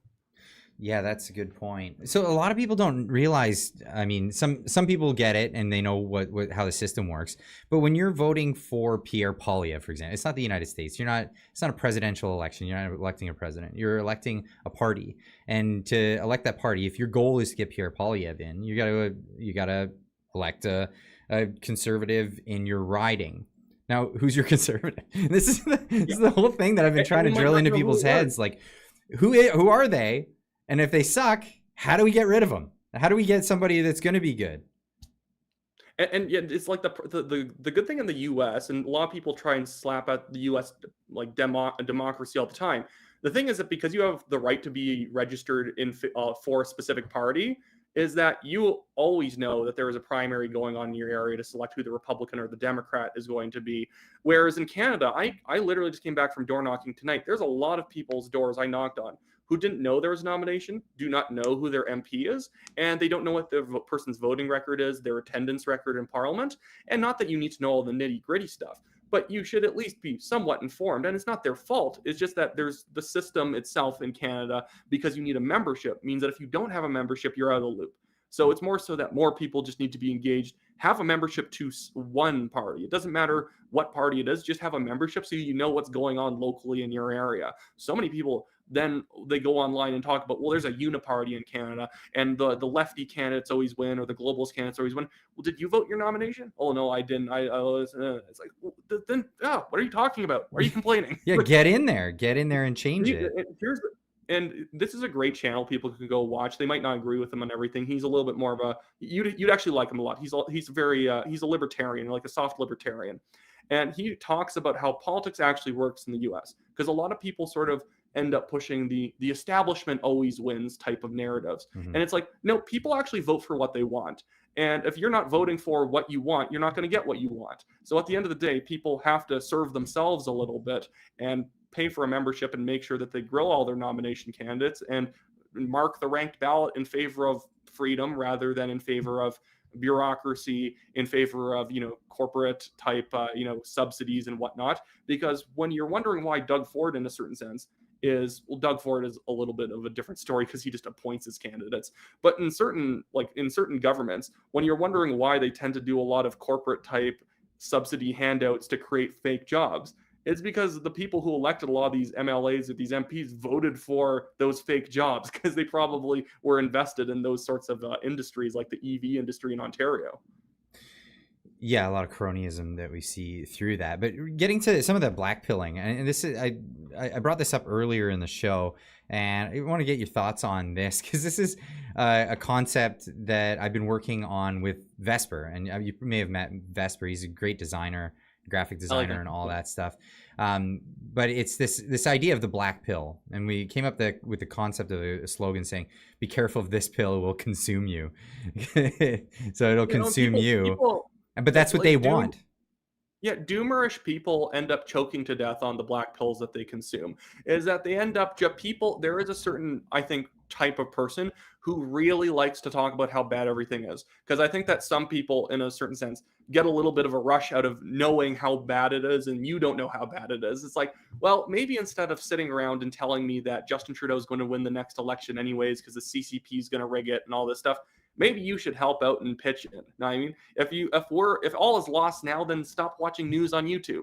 It boggles the mind that all these people are consuming political news all day long on YouTube. At the same time, they're like, everything sucks. Justin Trudeau and Jagmeet Singh are going to be kings of Canada until 2100 and whatnot. It's like, man, you're depressing me. So I wrote, I'm no longer going to humor people who have taken the black pill and take the time out of their day to spread their despair onto other people who are fighting for liberty. If you're encouraging people to give up fighting back, then you're not my ally, you're an adversary. And I'm serious about this. I'm tired of people coming to me and saying, there's nothing you can do, man. Why even bother? It's this old crabs in the bucket mentality that, like, just live with it then. Just live with it. It's corrupt, it's crappy. You got a bureaucracy, and they're just gonna do what they want to do anyway. There are real disinformation campaigns in politics where parties will effectively push campaigns of trying to get your own side to think that all is lost so that people don't show up and vote when it's very winnable. There is probably a lot of evidence to say that in Wisconsin, in the 2020 election, Trump probably lost that state because a bunch of polls came out that were badly done by Democratic firms that showed Biden was up 17 points, and people were like, well, maybe I'll watch that movie I haven't gotten to yet and stay home. Same thing. And if you're like some like voluntary black pilled doomerish person and you're trying to tell other people not to pitch in, you might as well just join the Liberal Party at that point, because at least if you're part of the Liberal Party, people know that you're an enemy. Yeah, absolutely. And I couldn't agree with that more, because you're really helping them more than you're helping move things in the right direction. And like I said, if you don't like the way the Conservative Party's going, you don't like the way the Liberal Party's going, you don't like the way the NDP are going, get involved and change the parties. Make the parties reflect more like what you want them to be. And in fact, it's actually even easier to do than in a general election, because there's a lot less people involved. So your vote essentially, ostensively, counts more. My nomination race, and it's Calgary Signal Hill, by the way. I don't think I've even specifically said they're riding. If you live in Calgary Signal Hill, people, buy a membership for me and vote for me. Number 1 on your ballot. Michael Kim's a good number 2. Shameless plug over. But yeah, no, in these nominations, mine will be a bit of a crazier one because it's a very, very blue riding, so it'll have more votes in it. I heard in Matt Strauss's riding, he won, like, that whole nomination had like 429 votes in it. You could be literally, in some ridings, your vote could be more than 20% of the margin of victory. The margin of victory in a lot of these areas is going to be like 10 votes. And if you get on and you vote for the pro-freedom candidate, then they have a much better chance of winning. It's not just that, well, the party's going to scuttle them and they're going to pick this person. It happens sometimes. I don't like it. For the most part, nominations tend to be open and fair. Another thing here, too, is I think that what ends up making people fall back into sort of the black pill doomers mentality, people who said, well, I did engage and things didn't work out, and this is actually always my gripe with historical war movies. People like to think about politics just the way that movies like to project wars, is that it's a big, long cavalry charge that we get up on Twitter, we say, this guy's great, screw the globalists or whatever, and everyone goes and supports them, and the next day they're changing stuff. It's something that Rob Ford said that's very true, is that every single day you wake up in the morning, you got to pound the ball a little bit downfield. Sometimes you're not even getting a full inch a day, sometimes you're getting pushed back, but every single day you have to wake up and pound the ball downfield. If you're not actually grinding it out, then you're going to lose. Because guess what? Especially in Alberta with the NDP provincially, those union people grind it out every single day to win elections. They are very much a minority force in Alberta. The trade unionist, socialist, woke people are not a majority in the province, but they are very good at mobilizing their people. And conservatives, if we tried, it would be very difficult to beat us, because more people agree with us. We just have to activate those people. And it's not in the sense that we got to wake them up. We got to tell them that the world's like everything is terrible, and that they have to wake up and push back and overthrow, some sort of uniparty force. It's not that way. It's just the fact, like, go door knocking. I encourage people to go door knocking. People are startlingly normal when you talk to them. They don't want to hear about obscure things that you talk about on Twitter. They don't really care about deep political issues. They care about affordability. They care about their family, and they don't want the government to mess with them too much, and they sort of like social services, but not if it costs too much. They're very contradictory at times. But people don't tend to talk in the way that hot-blooded people online do, and you have to kind of understand that. It's long conversations that end up winning races. It's sticking it at the door and not fighting with someone in a bad way, but like kind of fighting it out and advocating for 5 minutes with someone, making yourself as a conservative feel normal and likable, because everyone thinks any politician is kind of weird. Well, politics is a very weird thing to do when you go to someone's door and you're saying, hey, I know you guys are about to eat dinner, but do you want to buy a membership to vote in a weird party nomination that I don't even know what the date of it is yet? Have you heard of the concept of culture jamming? No, I haven't. Or I might know it, but I don't know it by that name. So see, it's the idea of people representing their adversaries, going out and publicly, pretending to represent them, and then showing like a very extreme version of it to build distaste. Instead of advocating for the thing that you want, you're advocating for the thing you don't want, but doing it in such an unsavory way it would get people to vote against it. Yeah. Like that, and that's kind of what the NDP were using, like someone like Artur Pawlowski for during the provincial election, even though he was running his own party. Them connecting Danielle Smith with that phone call with Artur was all about making it seem like here's someone that Danielle Smith agrees with, whether or not they could actually attach her to any of Artur's beliefs, but they were trying to make it seem like she's a distasteful person. Look at all these people she's hanging out with. That's what they're doing with Tucker right now. Oh, Danielle Smith's talking to Tucker? Oh, how could she do that? It's like Mean Girl tactics. Oh, you talk to that person? Oh, disgusting. You can't sit at our lunchroom table with us. And so that tends to be a left-wing tactic when it comes to elections. But politics is kind of a game at the end of the day, and people can like that, not like that. It's just kind of how it works. And people refusing to play the game tends to just mean that you end up losing. And when I say play the game, I don't mean in a corrupt sense of trying to like undermine people and backstab, but it's like, at the end of the day, you have to hit a certain amount of doors in order to have an impact. There's no hashtag that's ever going to get you across the finish line. No, and I think that's what, like you said, a lot of people they hate it. Because I hated high school and the little cliques and the groups and all of that stuff. I couldn't wait to get out of there and just live a normal life. Because I know that's not real. Politics is basically trying to tell you to join a clique. It really is. And I have zero interest in that. I really do. All I care about is, and I've said this before, I want the government to be like the ideal landlord, where the ideal landlord is one that never bothers you. The rents don't go up. You never hear from them. You get to live your life and live in the place, And as long as you have respect for the place and you don't trash it, you never hear from them. And but instead, what do we have? We got a shitty landlord that calls us up every day and says, "I don't like the drapes that you're hanging in the window. I don't like the way you've placed your furniture on the porch. I want you to change this. I want you to change. And by the way, the rent's going up again for the 6th month in a row." This is not the relationship we want with government. And in order to change that, you have to get involved in politics. And I'm here reluctantly getting involved in it. And I'm even getting heated up just talking about it because it pisses me off.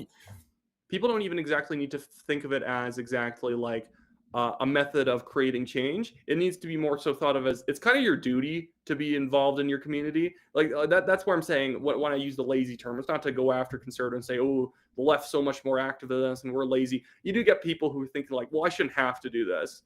Well, you kind of have to. It's like the thing is that they're doing it, you have to do it, or they're going to take over. So it becomes a duty that you have to think about as something that you do, regardless of what the election year is, regardless of like the conservatives are in danger of losing or not. Because if you start taking a couple of years off of caring, you're going to wake up in 5, 6, 7 years and you're like, how did our country become like a woke hellhole with people being offed in the tens of thousands every year because they were like depressed and the government doesn't care to take care of them? Or their family doesn't, or like how do we have immigration over 500,000 people a year plus international students being scammed by fake universities and colleges? It's like, well, it's because a lot of people weren't paying attention. It's not each individual's fault, but it's kind of a collective action issue that everyone assumes that everyone else is going to do it. So it's kind of like the free rider issue, the sort of free rider dilemma, where everyone assumes everyone else is paying attention and that, well, there must be good people inside the Conservative Party. He's like, well, are you a good person? Well, yeah. Are you in the Conservative Party? No. Well, there's one good person that's not in the Conservative Party. That's true. I mean, I've always had it like a mentality. I don't get involved because I don't like the pettiness of yapping with people. But like as a neighbor, for example, the snow falls and I happen to be there, I'll get a shovel out and I'll shovel not just my driveway. I'll do, because I live really close to my neighbors. I'll do in front of my neighbor's garage, and I'll do in front of my neighbor on the other side's garage because I just happen to be there. I don't go over and tell them that I did it. I just do it, and that's just a neighborly thing. This is just kind of how I've always, seen things, and that's I feel good about it. I did a nice thing today. And I think that's an old Canadian cultural kind of tradition almost of like shoveling your neighbor's walk, and it's so simple, but it's kind of a lot of part of the Canadian identity. And I can tell if a riding, like a street in my riding is going to be friendly to me or not, because you can tell it's not going to be friendly because you go down the street and pretty much one driveway is shoveled, the other one isn't. Even the sidewalk isn't shoveled in front of it. The person just did their own sidewalk. And it's always the grouchiest, angriest people who might have moved here from another country only 10 years ago, and they for some reason seem to have a weird resentment to the fact that I'm even at their door. It's like, I'm a neighbor, I'm like, I live in the area, I want to talk to you about something that's like maybe interesting to you. And there's a lot of kind of like there's a very insular mentality, I think, with a lot of middle class type people, as they're not liking the condition of the country. Instead of doing something about it, they almost kind of ball up even more and kind of fall into a doomer spiral of everything sucks, drive into the garage door down, talk to nobody. Yeah, that's unhealthy. It really is unhealthy. And people need to get out. And I mean, COVID was effective at making that a thing. COVID really encouraged people to stay away from don't even discuss things. And this liberal divide has really solidified that. I still even remember, and I was talking about this early in the live stream, there was a point in Canada where and I don't know if everybody felt this, but I felt it. You didn't know who you could talk to about this all being a bunch of crap. Like, this can't be serious, right? Like, are we still doing this? And you're worried about, like, if I bring it up to the wrong person, they might tattle on me or something. You know what I mean? Like, how did we get there?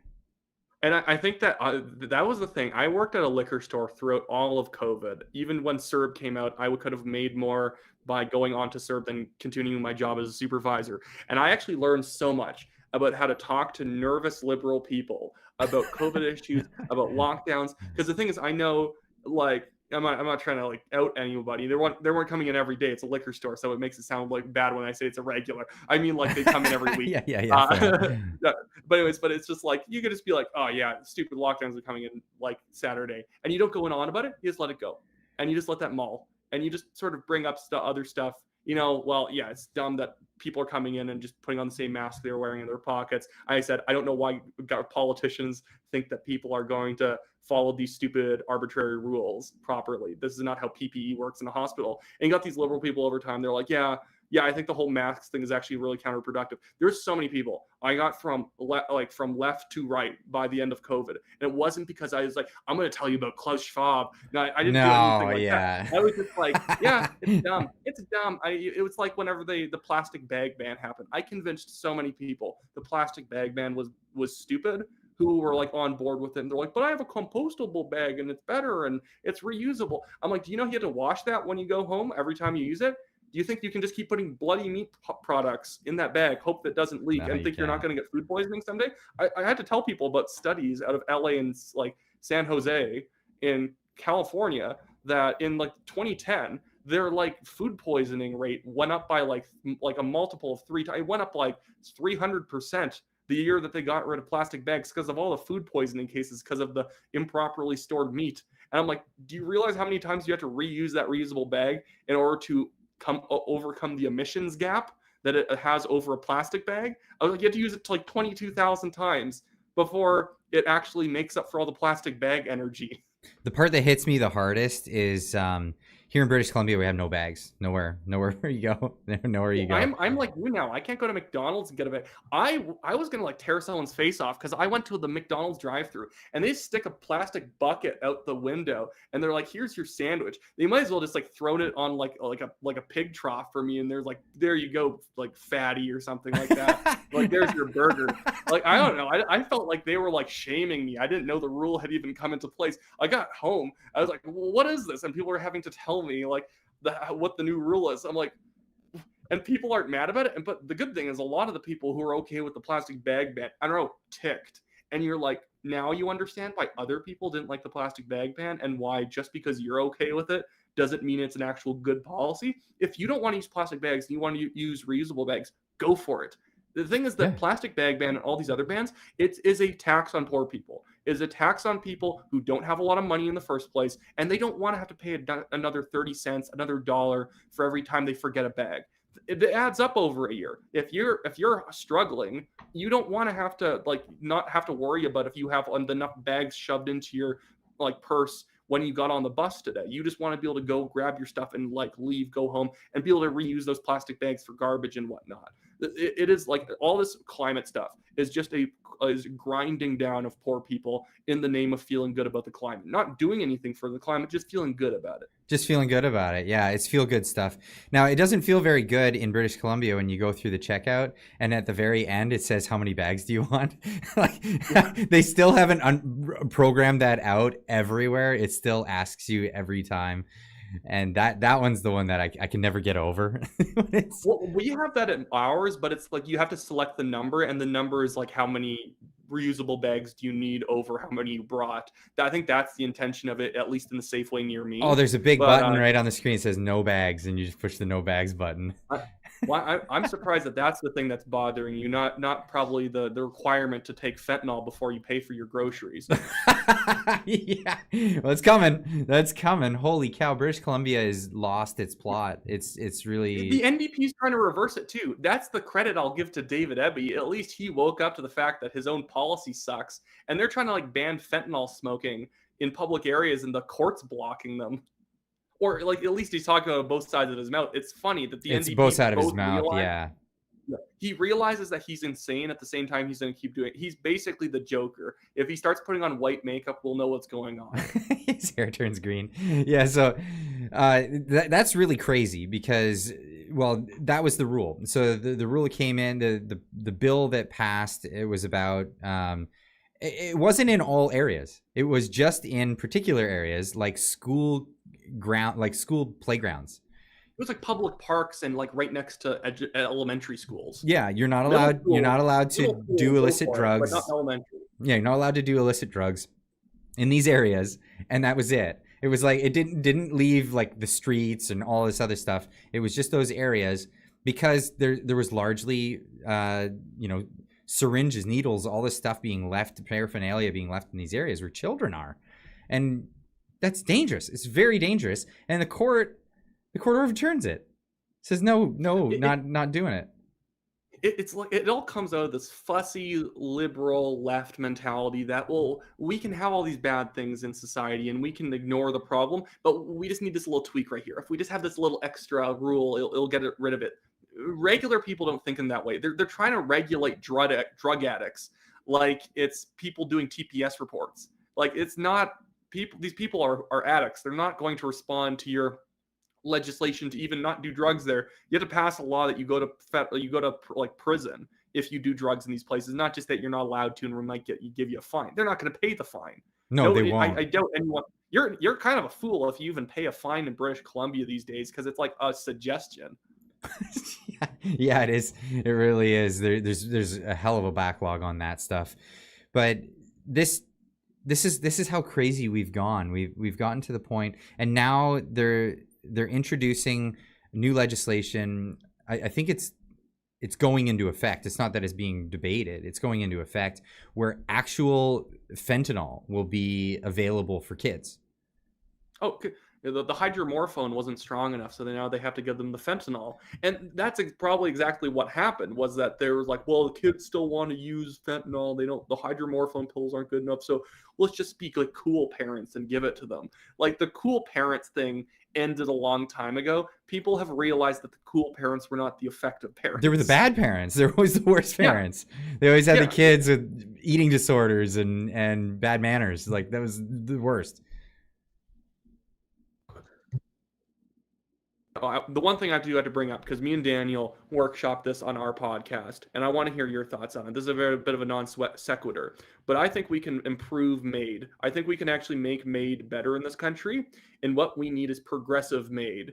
We need to bring all of the the current government programs to their logical conclusions. Progressive MAID is what we do. If you've murdered someone, if you've committed a capital offense, we will enroll you progressively into MAID. I have a great loophole to bring back the death penalty, and it's progressive MAID.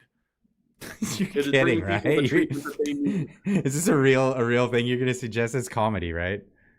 Yeah, that is. Okay. But it would be great. We could have just gotten rid of Paul Bernardo by giving him progressive MAID. He'll eventually want it when he's 85 and he has cancer. So just give it to him now. It gets to the end of the road faster. Oh boy. I'm actually not against that. I'm not completely against that, but that's what MAID will turn into. Just the way that drug policy eventually just turned into giving people drugs. It wasn't just let them use drugs in safe areas. It always goes down it always marches down the lane further. Eventually, MAID right now is, well, it's a voluntary thing for people when they need it. It'll eventually just be a euthanasia program where you're not useful anymore. You have to accept MAID.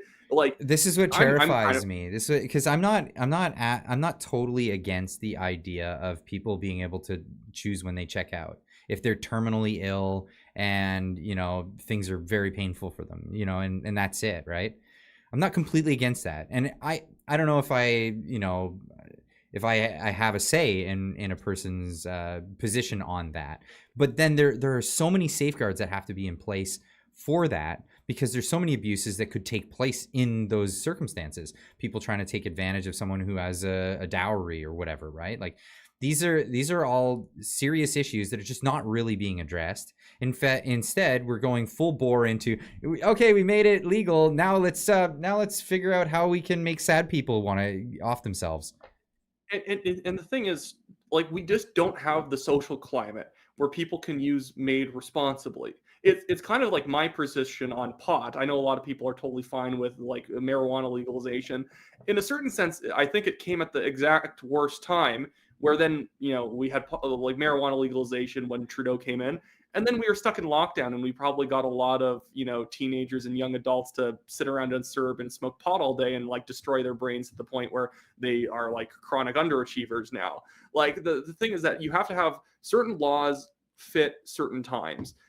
Prohibition came in the 1920s, probably for a reason. It was probably because you'd be shocked at how many people drank themselves to death back then. MAID is coming out at the absolute worst time when the government is like crushing people's spirits and then offering basically an out for it. It is the culture of anti-life in a certain sense, your devaluing of life. And what I mean that prohibition thing, I'm not a prohibitionist. I'm not endorsing it, but I mean, like, at the time, it would have made sense to a lot of us why they did it. So, well, actually, I know I have a little insight on that. So there's a little bit of, it's not coincidental, the timing between women's suffrage, and prohibition. I know that a lot of men were still overseas, so that it made it easier to vote through. There's a lot of that. And then there's also the Calvinist movement in the United States at the time. And if you know anything about the Calvinists, they're very much against indulgences. You should, in this life, this is the time for suffering, and you'll have all the heavenly stuff when you go to heaven. And there was a lot of that in prohibition at the time. It was actually a little bit more of also Christian socialism, in the sense that there was a lot of ideas at the time, because socialism wasn't as dirty a word until the Soviet Union started whacking people. So you had people believing in the perfectionism of man and having the government regulate morality. Frankly, it's a lot of what Christian nationalists can sometimes believe in today, that we can legislate like going to church on Sunday. I'm a Baptist, and Baptists are famously separation of church and state people. And it's because you can't legislate someone into acting right. Yes, you can put up safeguards so they're not, smoking fentanyl. You can do things like, not giving them the right to off themselves because they're depressed and their family wants money. That's something that we shouldn't do. But you can't force someone down the path to righteousness. That's just not how it works. No, you can't. And this is an argument that people have brought up with me, because they know I have libertarian sensibilities, and they'll say, well, Clyde, don't you think that all drugs should be legal in Canada? And it's my stance on this is, well, ultimately, yes, actually, but you cannot have that and be able to socialize the cost of it. You cannot socialize the cost of it. If people are to have the liberty to do whatever hard drugs they want to do, they have to have also the liberty to pay for the consequences of their own actions. And if we have a socialized medical system, it's everybody else that's paying for that. All the hospital rides, or the ambulance rides that stays in the hospital, the police that have to go out and take care of these people, all the social programs that they have around it. That's all a giant cost on the system. And if you just keep feeding it to them, safe supply, they want to call it, they think they're being hospitable or they're being altruistic. I think that they're actually damaging these people's lives. And I think, yeah, if these people had to deal with the consequences of it and nobody was there with a safety net to catch them, that would be the libertarian approach. You have to first have the responsibility before you can give them that total free reign on there. Exact same thing with immigration. The reason why you could have mass immigration, people can come in whenever they want, and we're basically, as long as you're not like obviously a terrorist, you can come into the country, works in the 1890s, 1910s, 1920s in Canada and the US, because there wasn't a giant welfare state that might have attracted people who really didn't really care to work very hard, or maybe they showed up with good intentions, but eventually they think, well, I can work for 2 weeks and then I can just go on welfare for 6 months, then I can pretend to get a job again. And it was actually hilarious. When I was taking my master's degree in public policy, I actually had a professor get mad at me for implying that anyone ever stays on welfare because it's easier than working. He says, every single survey that's ever done shows everyone on welfare wants to work. No, they do not. No, they don't. They do not. Yeah, it's complete nonsense. But, well, yeah, I would say actually the welfare system. I would go an actual step further than that. And I would say there are people that would work on welfare if they knew that it was under the table and no one would ever find out about it. If they could get ahead further than what they're getting on the subsistence level, absolutely. And there's so many people that do that precisely. They put themselves out of the the workforce and out of paying taxes and things like that, because they now work under the table. They make an extra buck on that. And I think that's what the UBI would end up doing in the long run. If they introduced UBI, you would just see more people working under the table, because they wouldn't want that UBI getting taken away as a deduction. That's what makes progressive tax system so silly, is because here's the thing, and I know people, hopefully people don't react badly to this, and I'm just saying this in theory. in theory, UBI is a smart idea, or the Milton Friedman negative income tax is a smart idea. You're never going to get it because the welfare state infrastructure and the bureaucracy is never going to want to get rid of those other programs. So it's just going to get added to all those other programs that you can make $16,000 a year on UBI. You can pretend to get a job for a month. You can get off it. Then you can also have welfare on top of it. So that's why UBI is dangerous, is because the government can't handle such a massive program without them abusing it, in terms of basically it just creates a bunch of extra government jobs to administer it. And then they wouldn't want to get rid of the welfare state because that is actually probably even causes more bureaucracy because there's all these rules and regulations. Whereas UBI doesn't need nearly as much regulation because it's just giving everyone a flat rate of money. But the welfare bureaucracy would eventually turn that into a monster that requires 4 or 5 times the welfare workforce in order to enforce it. So in all fairness to the late great Milton Friedman, UBI is not what his program was. I agree. I actually watched I watched the Free to Choose entire series the other day. I did a bad job explaining it. His was a little different. Yeah. So what he was suggesting is that if they called it a negative income tax. So essentially, if you didn't make any money, you would be given X amount, and then as soon as you make some money, it would take away until you reach that point. And he even said it's not a good system, but it's a better system than welfare. So if you were going to have a welfare system, that would be a better system in general. And then there were some added incentives just by the structure of it to actually get you off of it and get out working, as opposed to the incentive. You could make past the maximum payment for the negative income tax, and you would still get a little bit of the benefit, and it would slowly wean you off. Yeah, it would wean you off into the point of prosperity, not at the base level, right? So, and that's the trap of welfare, is that the second you make any money, they cut you off, and so it's a complete disincentive to actually get out and get a job. And then the longer you stay away from the workforce, the less experience you have, the less lucrative your resume looks,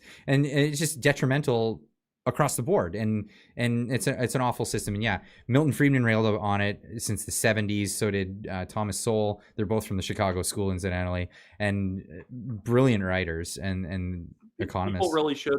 It's free online. People really should watch the entire Free to Choose series from Milton Friedman. All 10 episodes are there. Mm-hmm. He does really good breakdowns about the issues with the welfare system, why free markets tend to create the most prosperity the fastest, all this sorts of stuff. Like, it's probably stuff everyone here agrees with, but I think it always equips you with better ways of phrasing arguments. Because at the end of the day, I think that is a great political tool is just the words, the means to say something better.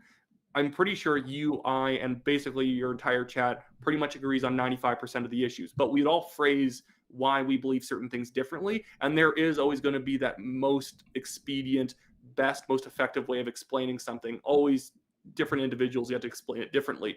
But that's where I find education helps out a lot for winning people over to the sort of, freedom side of things, is just being able to figure out, like, my pitch actually in my riding, Calgary Signal Hill, is saying that I'm a very conservative person and I can speak fluent center left.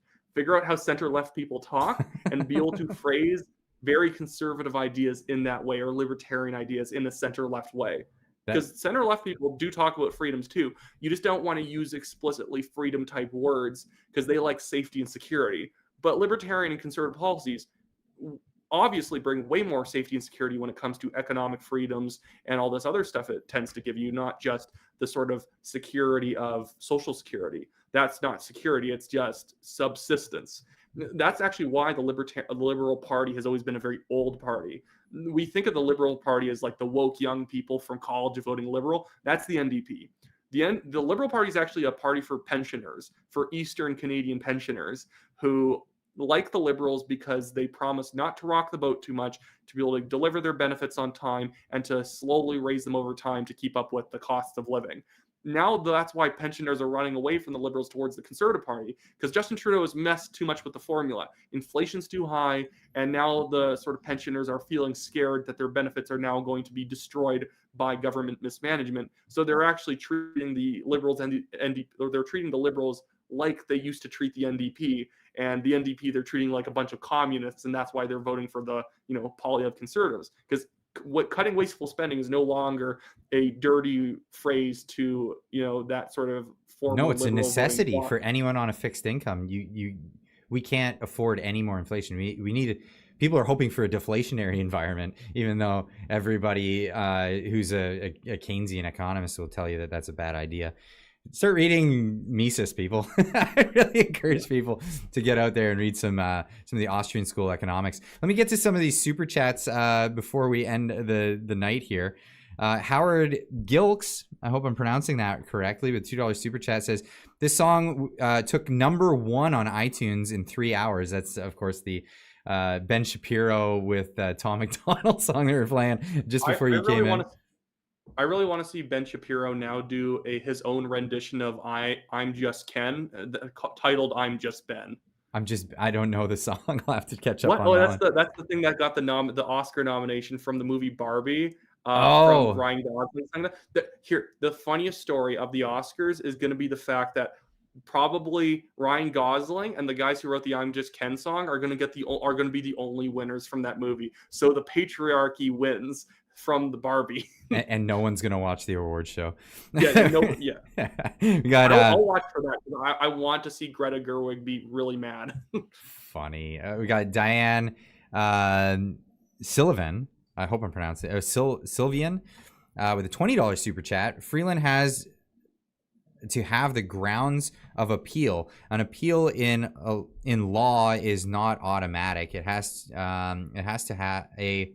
Excuse me. It has to a question of the law appealed correctly. For the example, she needs new facts. Justice Mosley considered the guns. So yeah, the guns were already a consideration. The law applied correctly is obviously an issue of law. But they can't use the same arguments again in an appeal, correct? They have to come up with something different. And you were saying that they're coming forward with what? Well, they can make the same arguments again. I think they're just hoping. I think their main gambit is just hoping that the higher court is going to be more liberal.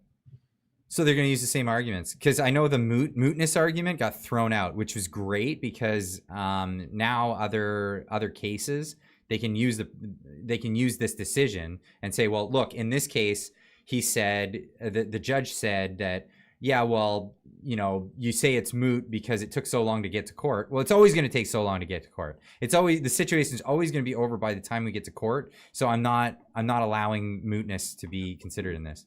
Here's what I saw a left-wing YouTuber guy, what his justification, because he's still supporting the Emergencies Act, his justification for why the government lost was that they didn't bring in like convoy leaders, and they didn't bring in Ottawa residents, and they didn't bring in police to basically talk about and emotionally charge how bad the situation was, and that the judge was just looking at the cold hard facts of what happened, which he should. That's I think how the law ought to look at the situation. Yeah, the witness testimony is always the most unreliable testimony because emotions very much skew the perception of an event, and being emotional about something doesn't mean you get emergency powers. But that was his argument, and I could see as wrong as he is on the overall case, I think he is right that that's what the government wants to do, is present that emotional argument. Yeah, but that's not a good legal argument. Any lawyer will tell you that if they want to win a case.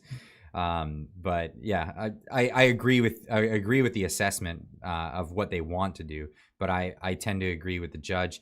And Christine from the CCF doing a bang up job at explaining a lot of these legal things to everybody, and can't recommend enough that people go over and check out the channel. I'll pop up. They actually published this new thing today just to help people understand this more. And this is the Emergencies Act case summary.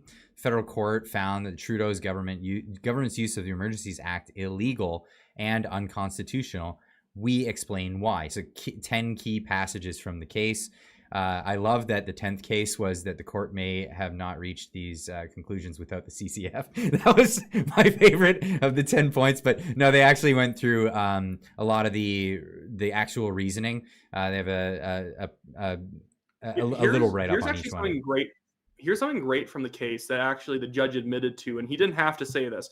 He said that if it was him, during the Emergencies Act, or at the time, he himself would have supported it.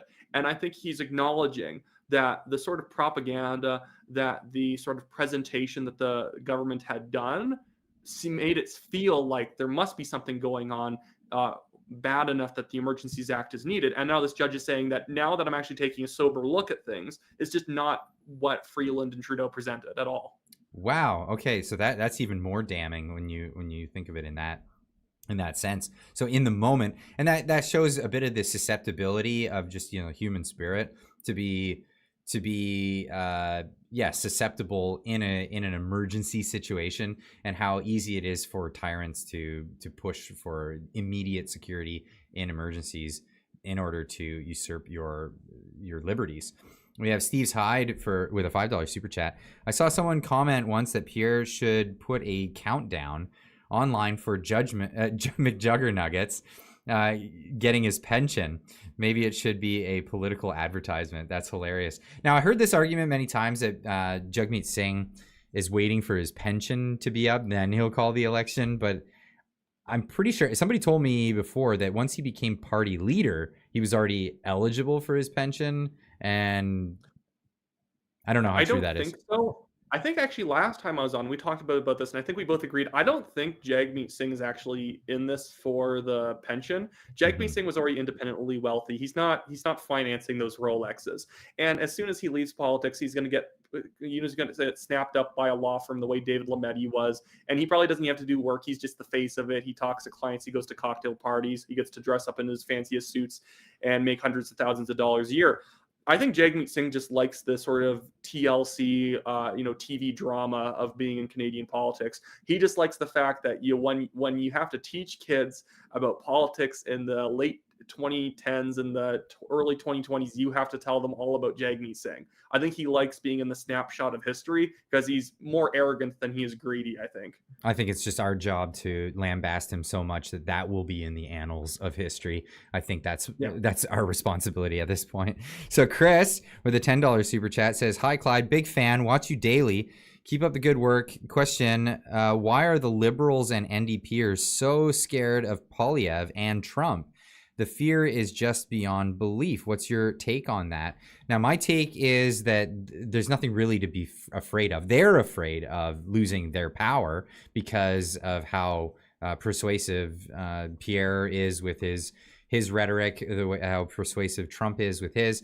I mean, really, if you're going on the side of what people's real concerns are in the real world, it's a real winner. It really is. And then this is where they have the easy pot shot of calling it a populist movement because it's going a lot with what people want. I mean, if that's the every politician is a populist, right? Who gets up on stage and says, "I'm for the elites, I'm against the people." Like populism is almost such an abused term. Like I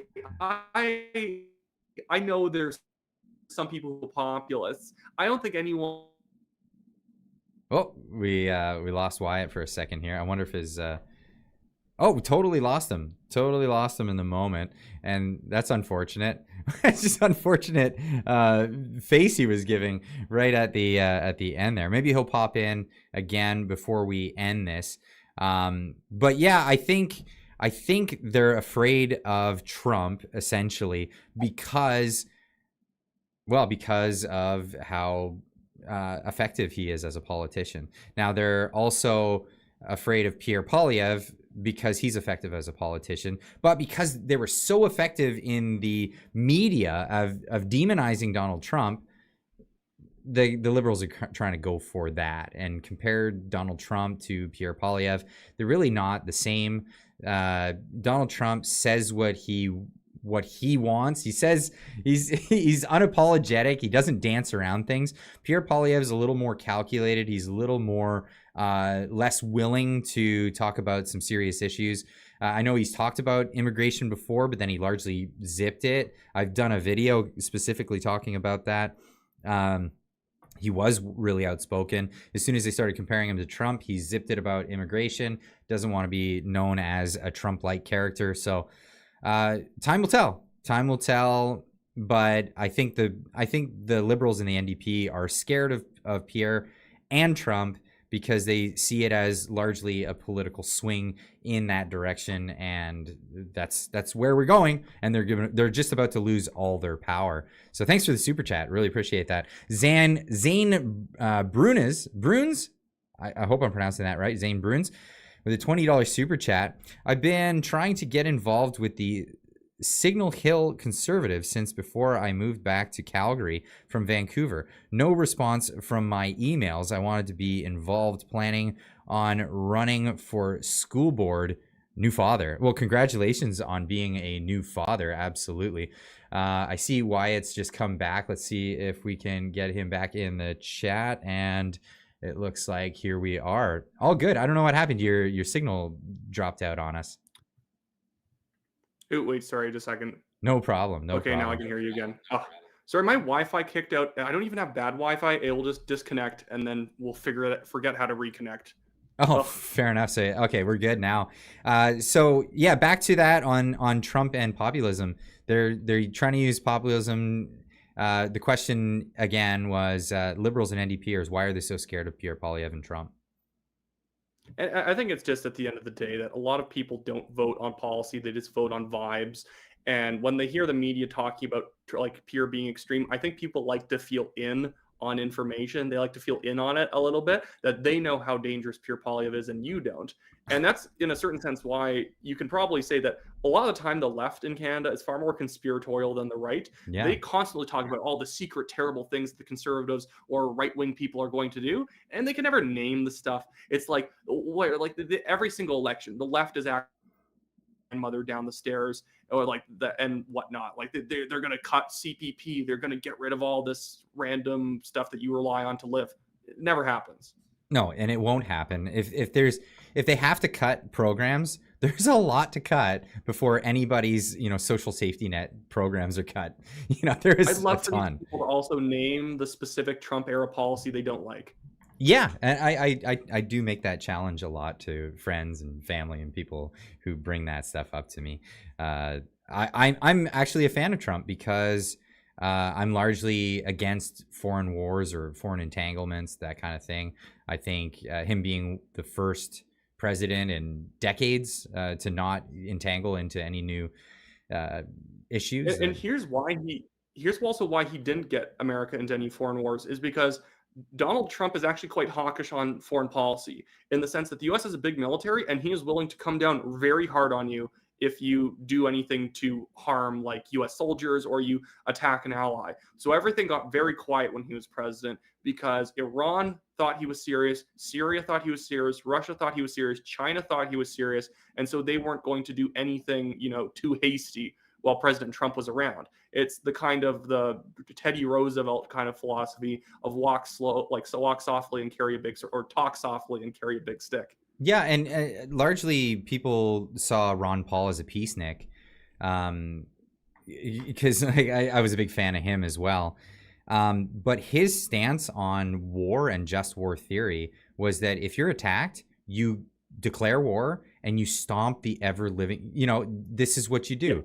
You take care of the situation, but there's none of these nation building, none of that stuff. You don't pussyfoot around a conflict. If somebody attacks you, you attack back and you declare war and you win it. And if you're going to do nation building, you have to know you're going to be there doing it for 50 years. That's what happened with Germany. That's what happened with Japan.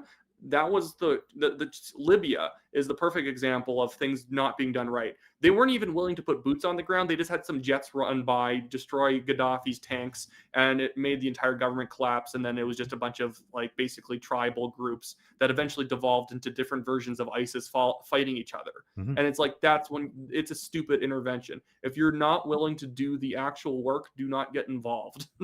Yeah, no, I agree with that completely. So Zane Bruns put super chat in here again, saying that he's been trying to get involved with the Signal Hill Conservatives since before I moved back to Calgary from Vancouver. No response to my emails. I want to be involved, planning on running for a school board. New father. So congratulations on being a new father. How can he get involved on that stuff? fantastic. Legitimately, I'm not just doing this because I'm running for the Signal Hill Conservative nomination. He can just reach out to me on Facebook or Twitter. My DM's always open. I respond to people pretty fast, and I can connect him to people who are organizing the school board races. I know a guy who's organizing all the school board candidates who are like the pro-parental rights candidates around the city. I can get him connected to them and help him out navigate the whole Signal Hill Conservative sort of political circles. Perfect. Michael McLean with a $5 super chat says, caring for planet costs an arm and a leg. Your arm, your leg. Elites get to keep all their limbs. Hi Wyatt, nice cardigan, bro. hope you win your riding. It's only $15 at Target. If you're ever in the U.S., go to Target. They make fantastic shirts and sweaters. There you go. Just a dildo with another super chat for $2 says, dump the CAD if they do UBI. Yeah, it'll definitely devalue and ruin our currency. That's there's no ifs, ands, or buts about that. That's really going to harm us. All the people trying to make fun of Pure Polia for promoting Bitcoin. This is exactly why Bitcoin exists. It's because nobody trusts like the Bank of Canada. They want out. Officials. Yeah, they want out of these currencies. I don't think Bitcoin is exactly the answer for everything because it is effectively a big deflationary asset, and something that is purely deflationary can be toxic over time. But it's like gold that you put your money in to be able to keep it safe from terrible decision making from politicians. Yeah, well, it's meant to be a hedge on currencies. I don't know if it's viable. I don't think that it's. There's arguments to be had. Anything that doesn't have any real intrinsic value, the only thing is scarcity. It kind of turns me off. It can be very useful, but I don't agree with people when they're like, the Lightning Network exists and it's easier to use your Bitcoin. Maybe I don't think so. Yeah, I've never been a crypto bro, so it's not my. It's like if someone walked into like a convenience store you own and puts a gold coin on the like the counter. It's like get out of here and like go down to your pirate ship and go somewhere else. I'm not gonna figure out how to do with this. Like I'm not gonna go walk in and find like the lost treasure of like I don't know, the Aztecs and just put it on like the counter at a restaurant and say, what do I get for this? You show up in something I can use. Yeah, absolutely.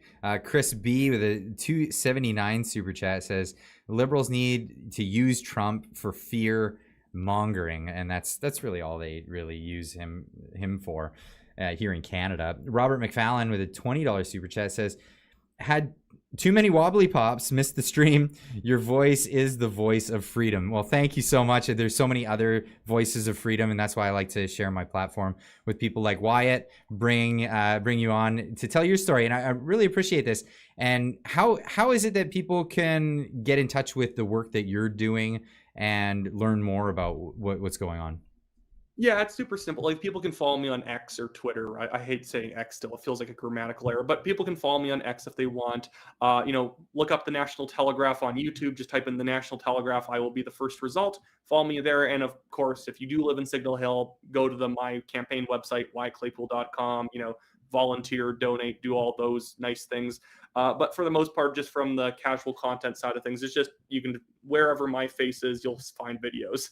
All right. Well, perfect. Thanks so much for joining us this evening. And thank all of you guys for coming out and joining us in this live stream. It's always fun to hang out on a Friday evening and share these thoughts with like-minded people. And I saw that there was some other dissenting voices in the chat. I'll go back and read some of that, but it's great. So thanks again, Wyatt, for joining me, and we'll see you guys all in the next one. Keep on trekking.